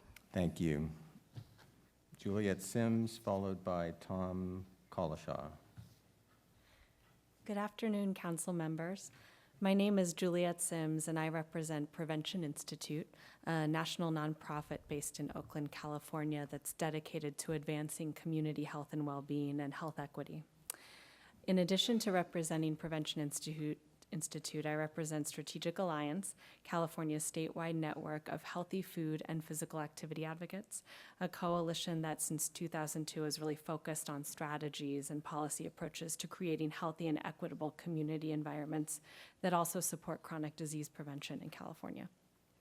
First off, I'd like to thank the Strategic Growth Council for your leadership, and as you move forward with the adoption of the guidelines, Prevention Institute and Strategic Alliance asks for your continued dedication to embedding health and equity considerations to the program. I'd like to second the comments of Sarah DeGia of California Pan-Ethnic Health Network, and in addition have 3 comments focused on implementation and future rounds of the program. In order to achieve the goal of funding projects in historically underserved and disadvantaged communities, we strongly support the provision of technical assistance and training to build capacity to apply for funds in high-need communities, and hope that will be continued beyond the first set of workshops and in anticipation of future rounds of funding. We also think the program is really centrally important to solving critical issues in our state that impact health and equity, and to facilitate continued and robust incorporation of health into the program. We'd like to recommend consideration of the addition of HHS staff with public health expertise to the steering committee of the program. And finally, we encourage you to utilize health indicators as you evaluate the impact of the program. A number of health-focused indicators have been developed through Let's Get Healthy California and through the Office of Health Equity, and we encourage review of those and other indicators that focus on community-level conditions impacting health. Thank you. Thank you. Tom Collishaw, followed by Nick Garcia. Good afternoon. Tom Collishaw, representing Self-Help Enterprises. We're a nonprofit housing and infrastructure development corporation. It serves the San Joaquin Valley. We've actually built over 7,500 units of affordable housing for farm workers and other working families of the valley. I would echo the recommendations and sentiments of Monica Palmera from California Coalition for Rural Housing, also Seamus Roller, involved in both of those organizations. I would just add very briefly, from someone who works hard to serve folks in agricultural areas of the San Joaquin Valley, I know that there will be ways to define success for this program. But one way I think we should all agree we would define failure as is if these resources did not get to where the preponderance of disadvantaged communities are in California. And by any map and by any definition that was considered by Cali EPA, much of that was in the San Joaquin Valley. And our fears as housing developers that the money will not get there are not just seeing the sky as falling. Of those 7,500 units, we have never gotten a cent from the current TOD program at HCD that was created through Prop 1C, nor the infill infrastructure program. 2 very similar programs to what's being created here. So our fears are real, and we just want to make sure that we're putting down the marker that says in a year's time, if we're right, that we make some significant changes so that this is accessible resources. The last thing I would just add is on the issue of densities, and we would echo the problems with some of the densities, the minimum densities. There are some pretty easy fixes in the definition for that. Just take out in a net density definition unusable space for things like storm drainage, for vehicles and those kinds of things. If you do that, you can get to a more manageable definition. Thank you very much. Thank you. Nick Garcia. Thank you, Mr. Chairman and members. Nick Garcia with Platinum Advisors on behalf of the Orange County Transportation Authority. We too want to thank you for all of your work in allowing us to meet with your stakeholders to make this program obviously better. A couple changes that we would like to seek. First, OCTA asks that standalone transportation projects in these transit-oriented development areas, which are obviously close to affordable housing developments, be able to apply to receive this funding as well. If a project can demonstrate that the required greenhouse gas emission reduction benefits, it should also be able to benefit disadvantaged communities. Next, we encourage the council to consider the removal of recent amendments that would preclude more than 10% of a total award from being used on the design phase of these projects. This restriction alone will prevent some of our transformational projects from getting started despite projects' abilities to meet many of the goals established by the program. And finally, we urge the council to work closely with our regional councils of governments, such as the Southern California Association of Governments, to choose the best projects that align with the program goals and also in implementing SB 375. Obviously, we are a great resource of information for you all, and we hope to meet with you and your staff, who have been absolutely wonderful so far, in the coming months so that we can continue to refine the program. Thank you. Thank you for your help. Okay. So what I'd like to do now is to ask the staff to briefly, I have a list of a few subjects that came up in the comments that I would appreciate some response on, and I suspect maybe some council members may have a few more. So let me list out 6 and just ask you to briefly respond. Okay, so the first one I have is, and let me list them out, and then you can decide who's going to respond to what. But the joint and several liability issue, I'd like to hear a brief comment on. Affordability and GHG reduction obviously was a big theme. Cal EE mode's ability to include affordability. Conversion of open space, green infrastructure, reduced incentive in the revised guidelines, and then Secretary Dooley's issue about leveraging. We might as well do a whole list if people have others. The jurisdictional cap. Other issues that we'd like staff to briefly address before we move on? Brian. I had one issue. There was a comment about transit from rail as opposed to transit by bus and the quantification, and whether that was limiting in the quantification direction. Okay, so have at it. Okay. All good questions, good comments. Appreciate wait, Mike, Bob. I just had one other one, and that was when we might be likely to revisit the guidelines again, and how staff feels about that. Okay. That came up. Not starting tomorrow.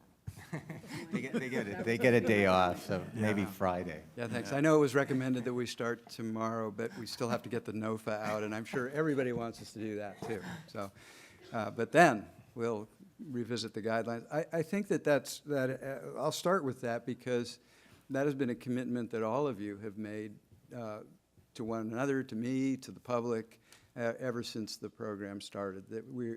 And I think it's been hard for people to believe. The sentiment has been, once a government program starts, it just goes down the same path.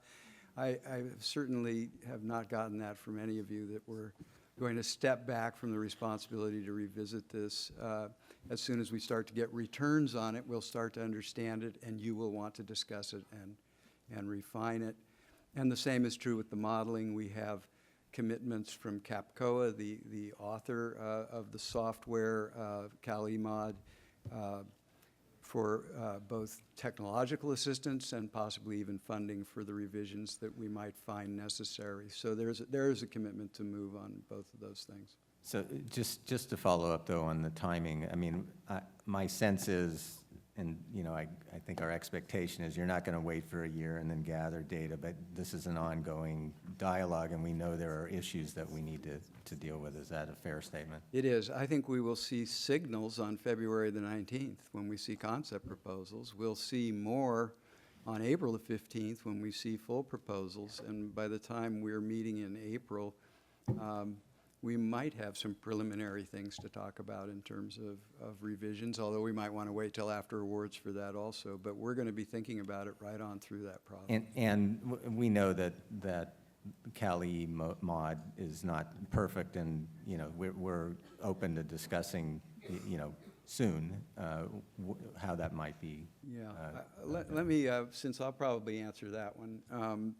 I'll jump to that question about affordability, GHG, and CalEMod. I know, I'm afraid Stuart's left because I was going to debate him right here in front of everybody, but. With a long mathematical equation. Just keep going. Yeah. Really, just Right. give us a. The simple overview, and he is correct, that Capcoa relied on what was available in the peer-reviewed literature at the time of the model's development. We have met with the current researchers at the Center for Neighborhood Technology on 2 occasions. We think it's promising research. We're looking forward to it being peer-reviewed.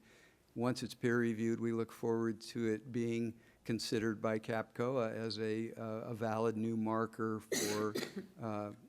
for evaluating GHGs and their relationship to low-income housing. Great. So then to joint and several liability. Okay, we'll let. Do you want to talk about the broader, not just Cal E-mode, but mod, Yeah. but the affordability and GHG reduction kind of, Right. that the overall issue that we're not capturing it very well in how we're structuring the points? Yeah, I think that we are capturing it modestly well. We're capturing it by, as Stuart correctly pointed out, I've done about 12 of these runs myself, and I can't squeeze more than 4% out of affordability. And relative to the literature that was available at the time the model was built, that's appropriate. But the new data that Center for Neighborhood Technology has been working on is suggestive of substantially higher percentages, though it's still a little hard to read the tea leaves. The difference between extremely low and very low, for example, might not be a significant difference. It's hard to say. It's a very small difference. It's 2.7 miles per day per household. And between very low and low, it's 1.9 miles per day per household. That could be in the error bars. I don't know. I haven't seen the study. Okay. But it does address it. Whether it addresses it aggressively enough, we aren't sure. But we did have the additional points for affordability on the policy side of the equation, and we hoped that that might help expand the allowance for that potential error. Okay. And they're still debating on joint and several liability. You ready to go? Okay. Claudia will answer that question. I drew the short straw. Claudia Caprio with HCD. We realize the complexity of this issue when you connect housing and transportation projects together, and they run not only with different project sponsors, but may not be exactly concurrent. And what I'll commit to working those details out project by project. We did include a requirement for joint and severable liability, and I'm currently in the midst of reviewing this with our attorneys who put it in there. So I realize it is a standard part of our agreements after the awards, and I understand the consternation. It really is about the distribution of responsibility and risk, and I think we can work it out.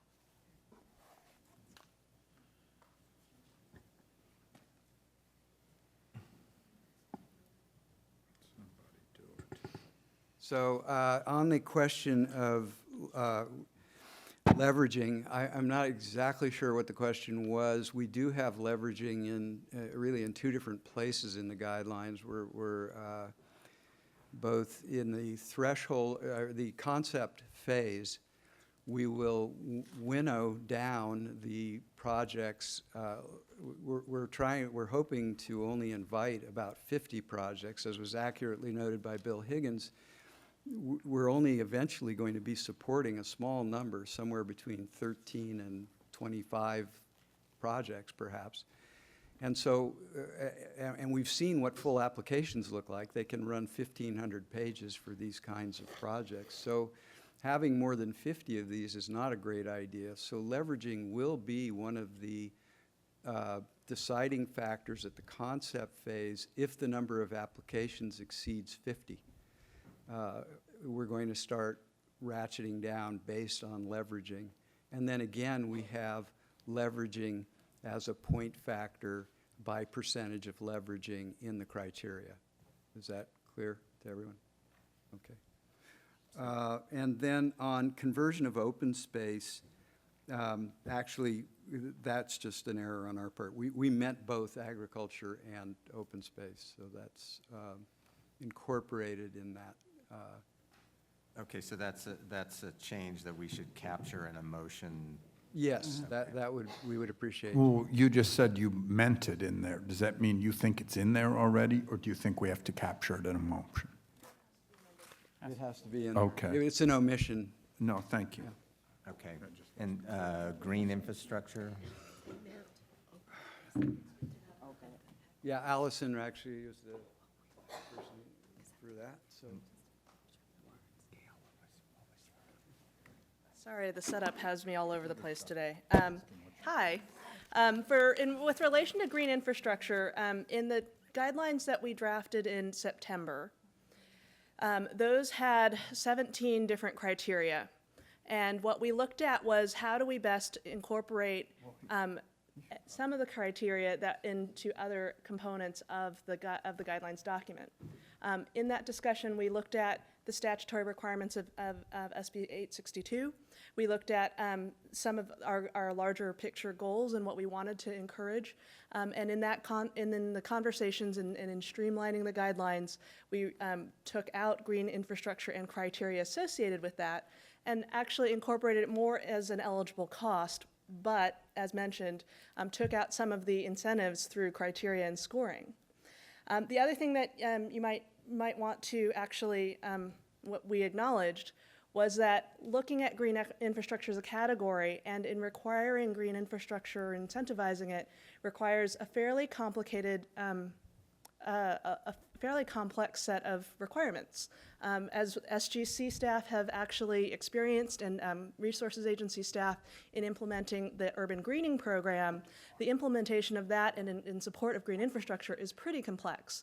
And so we took a look at basically in the interest of streamlining our AHSC criteria in our program, as well as making sure that we do encourage as much of the green infrastructure types as we can, included it within eligible costs of something that we could fund, but unfortunately we weren't able to keep that as a criteria. If that's the interest of the council, I would recommend that we look at this in a future effort at this point. Given the complexity of what we're actually trying to accomplish, we absolutely believe in the inclusion of that, but I think in terms of what we get from it, without prescribing a lot more and a lot more complicated efforts, I think that's something that I would, as staff, would recommend. Maybe a council consideration for future years. The other discussion, an open space and ag, there would be basically an insertion of natural and agricultural lands inserted into a section of the guidelines.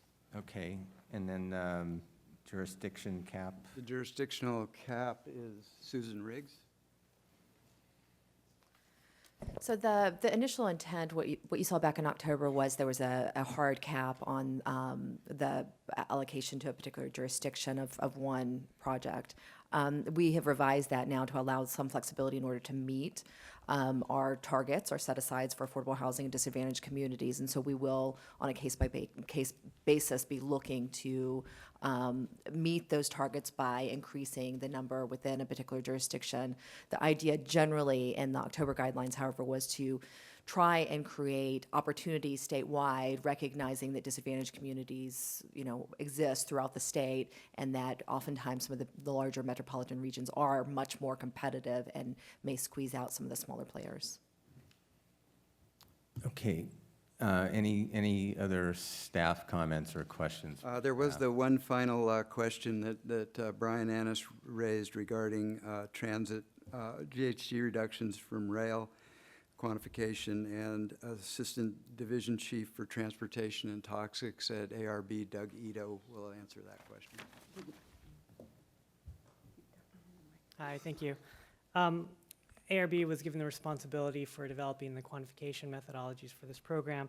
in response to the transit versus the rail transit versus the bus transit, the commenter had noted specifically for new transit. So for existing transit, part of the definition, by definition, the TOD allowance in terms of the high quality transit areas does include rail service as part of that. That would be existing rail. For new transit, there isn't a methodology within CaliMod that would incorporate a new transit. So what's not included would be a new transit rail project, rail capital project that is including an affordable housing component and not in the not within the TOD definition. In our early discussions with SGC staff, we didn't expect that specific type of projects to come through in the program. If it does, we can take a look at it and see what can be done. But again, we weren't expecting it for this particular program. I would note if there are projects that are looking at rail capital, the low carbon transit capital program, that the $25 million pot is also one of those areas that those types of programs would be competitive in. And it actually recalls back to your presentation of how the different programs are really trying to fill the gaps in each one of the pieces, from the affordable housing to the high-speed rail. And there is that funding program for that looks at rail. Okay, any other comments from staff or questions from council? That's all we have. Thank you. All right, so at this point, I would entertain a motion and then discussion by council. I'll move the adoption of the guidelines. Do you want to include the? Subject to the amendment, including open space. Okay, motion, do I hear a second? Second. All right, motion and a second. So any discussion by council members? Yes, Secretary Caballero. First, let me recognize staff. I know that it's been done by the advocates, but they've worked extremely hard, and this is the first time this has ever been done where it's a multi-departmental effort to achieve something that really we haven't focused on doing it in exactly this way. And so really want to recognize the hard work that's been done. Difficult but rewarding effort. But there, I think one of the obligations that we have is to really recognize what has worked and what hasn't. So I'd like to ask staff to start on a lessons learned from their separate positions in terms of where they sit, and then as a group together, because I heard loud and clear. Well, first of all, I think this is an iterative process. This is the first year. We expect to be back here a year from now. It'll be, I expect, very different, but maybe not, because maybe we're going to be surprised by the applications that we've gotten in, and we're going to learn some things, but we just don't know. And so until we get the concepts in, I use the right terminology here, we're not going to know whether we're going to get applications from all over the state. We know the TOD and the IIG went to big cities. And in this effort, we want to capture rural communities, and we want everybody to be able to play, but we don't know if that's going to happen or not. So I'd like to suggest that we start a lessons learned list right now so that we're working on it. The other thing is that I think we're going to need some real accountability in terms of from the concept stage to the application stage. And I'm a little concerned, I mean, we need to make sure that we have the resources available. So Matt, if you tell me that the Air Board's going to have the resources, I was really impressed that in the PowerPoint, the Air Resources Board has got some resources to make sure that CalEMod is used appropriately and that people have the technical assistance, in particular in disadvantaged communities. We want to make sure that they have the ability to understand how to input data. And if it ends up that there isn't the staff available at ARB, I think we just bring a consultant in and make sure that that person is available at the time that we need it, because this is a really short timeline. If you look at the time when the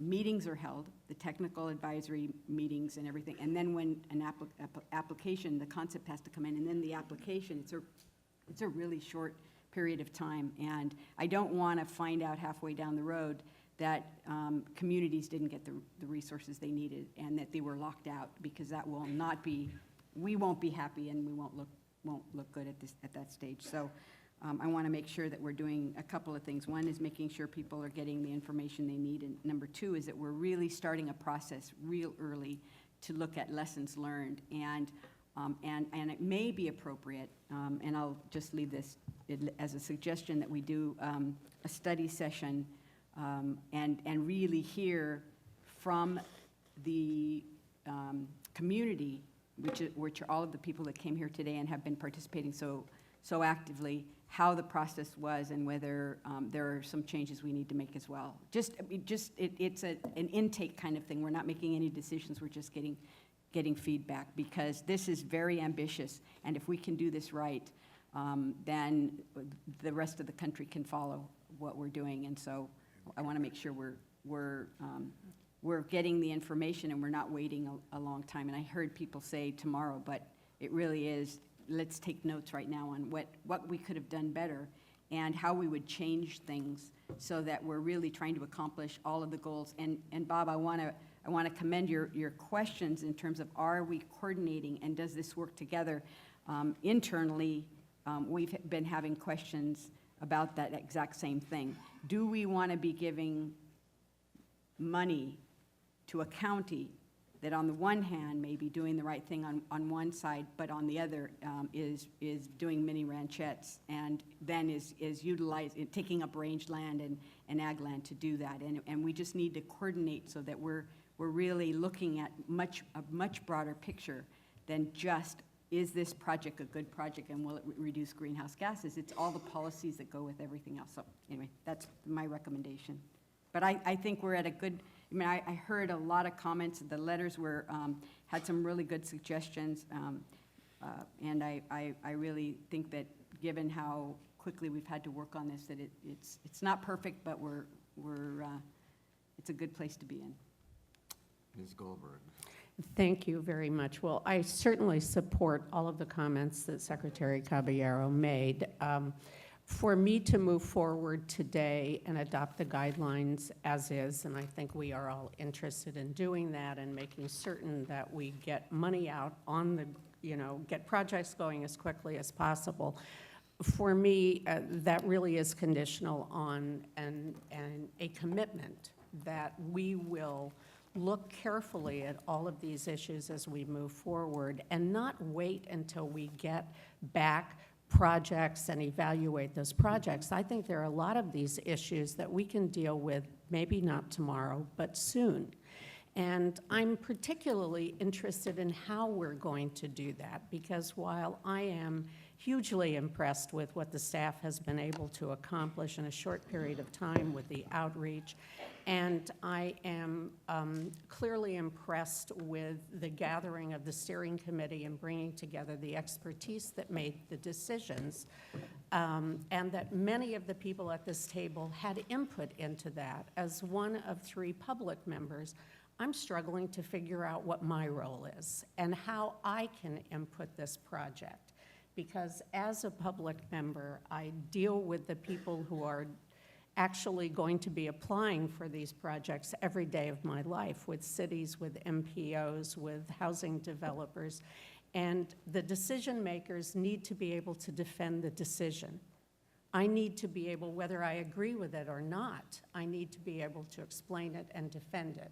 And not having participated in a real public discussion around those issues, I can't. I struggle with that. I can't explain all of these things. So it's really important to me that the process as we go forward has some accommodation where public members have a role in the discussion phase of it, so that I'm not faced with showing up at a meeting, reading new guidelines, 2 weeks before, and making a vote. I get it today, and I'm certainly going to do that, but I need a comfort level as I go forward that there is a meaningful role for public members to have here. Secretary Rodriguez. Just very, very briefly. The bottom line is that we want to get this right. And we want to make sure that this money is spent to further the purposes identified by the legislature. There was a discussion today of codifying our agreement to continue to look at some of these issues that were raised today. And thankfully, we're not in one of those terrible situations where you have to try and write some regulation or some permit or some statute at the last minute right now before we all leave here today. Because we have the flexibility to adopt these guidelines and then continue to work with them.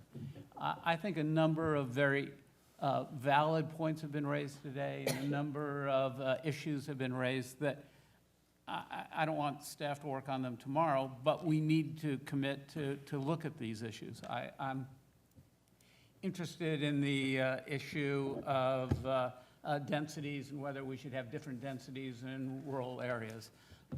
You have our commitment to take a look at Cal-EMOD and try and look at, okay, so should more be done to look at the various levels of affordable housing put into those projects, and how's that fit in the overall goal of reducing greenhouse gas emissions. You have our commitment to continue to look at, are we really getting the money to disadvantaged communities? We haven't really been discussing what ARB has said about disadvantaged communities and how we do that, but we understand that we have a commitment that we need to make to get this money to disadvantaged communities, a commitment to get this money out so that a certain portion of the money goes to affordable housing. And then at the end of the day, I think right now what you're seeing is we all understand that we sort of need to err on the side of caution in being able to prove that there are greenhouse gas emission reductions that come out of this program, because at the end of the day, that's what we need to prove in court, that's what we need to prove in the legislature, that this money is really going to reduce greenhouse gas emissions. So you hear us coming back to that all the time, and that is the primary purpose of this program. But we wanted to take a look at the issues that were raised today. And so your testimony today won't be forgotten. We'll be working with the staff on these issues. Thankfully, right now we have $200 million budgeted for the next round, so we'll have even more money to work with, it appears. And so I'll look forward to working with all of you to just make sure that this program works, that it's understood by everybody up here and also in the audience. There was a question about people don't want to just be handed projects. There's a commitment on our part to transparency. We will explain to you why it is that this program is qualified and other programs fell short, and there will be an explanation as to how we reach these decisions and what we're looking at in terms of revisions to the guidelines. So we look forward to continuing to work with you. And if we adopt these guidelines today, it's not because the fix is in and we're not interested in thinking about this anymore. As I said, I'll come back to my first statement. We want to get this right. And in order to get this right, and you've understood the complexity of all of this, we want to work with all of you. And my final comment will be just a thanks to the staff. You don't understand, I don't think, sometimes in the public, the complexity of trying to get various agencies with various programs all in the same room to all work together to try and make those programs in different perspectives work. You've seen a phenomenal lot of work go into this particular program, trying to bring together the staffs. And I think it's been remarkable that everybody has come together to come to you with the programs that you've seen outlined here today.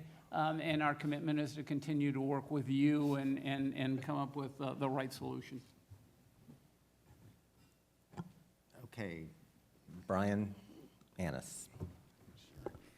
Well, I had an occasion to participate in a couple of the staff meetings as well, and I have to say it is more difficult, the coordination, but I think it's produced a good product here. And again, it adds a lot of hours, but I think this is a unique approach, and I think it'll be uniquely beneficial when these projects are done. I did on the question I'd ask about the transit quantification. I did want to come back to that and just clarify, because we did have several operators come to us with ideas for streetcar type projects and other things that might be in lieu of a bus project. And if I understood Doug Ito's statement that those applicants should still feel free to come forward with at least the concept application if they have one of those types of projects, and if there's an alternative quantification that will be developed, so those can be appropriate. I don't want to put words in your mouth, but we've talked to folks that I think intend on coming forward with those types of projects, and I think we would encourage them still to come forward and go through the process here, and then always there is that second round if they don't compete well. Mr. Fisher. I've been on the council 7 years. I think this process that we've gone through has been as important and effective as anything that we've done, led by the staff and supported by the council. There's nothing but, I guess, a pot of money gives a really good incentive for a lot of people to cooperate and work together when they're charged with that. And so I think we're in a pretty good place. I had a whole list of notes of things to say. They've been said essentially by everybody. Overall, I think the guidelines are probably overly complex, so over time I think we can simplify them. I think we need to be more inclusive in the kinds of projects we see, so that we're not excluding projects and get too narrow. But then when I hear that they're 1,500-page projects, the idea of reading those gives me some sense of why you've kept it tight. We talked a little bit earlier about integration. I think that throughout, whether it's transportation projects, the agriculture and open lands work, or the work that we're doing here, I think the more we can think about that moving forward, the better, although I don't think we're going to be in a position to really think about it until we start to see the kinds of projects that come in. So I was really wondering how I was going to come out on this at the beginning of the meeting, and I've gotten more and more positive as we've moved forward. One last thing, and that is just to build on what Gail said. I would like to see whether we can have public participation on the steering committee, so that we can, because the public members bring a bit of a different voice, and I think from this point forward, it's as much about listening to the public as it is about making sure that each agency gets their own issues in here, and that it's more of an agency-led thing as opposed to more of a public thing. So that's just another suggestion. Okay, so I don't want to prolong this, but I want to make a couple of quick comments, and then we'll make sure that Gail gets out to her flight. In listening to this, I hope everybody has the sense of just how incredibly difficult it is to try to deal with, really, and to be honest, some competing interests. This is not a linear set of easily put together interests, and I think this is a new program from scratch that was done in a matter of months and put together in a way that I think is pretty impressive, although clearly not perfect. Also, it's $130 million that is, in the first year, trying to take care of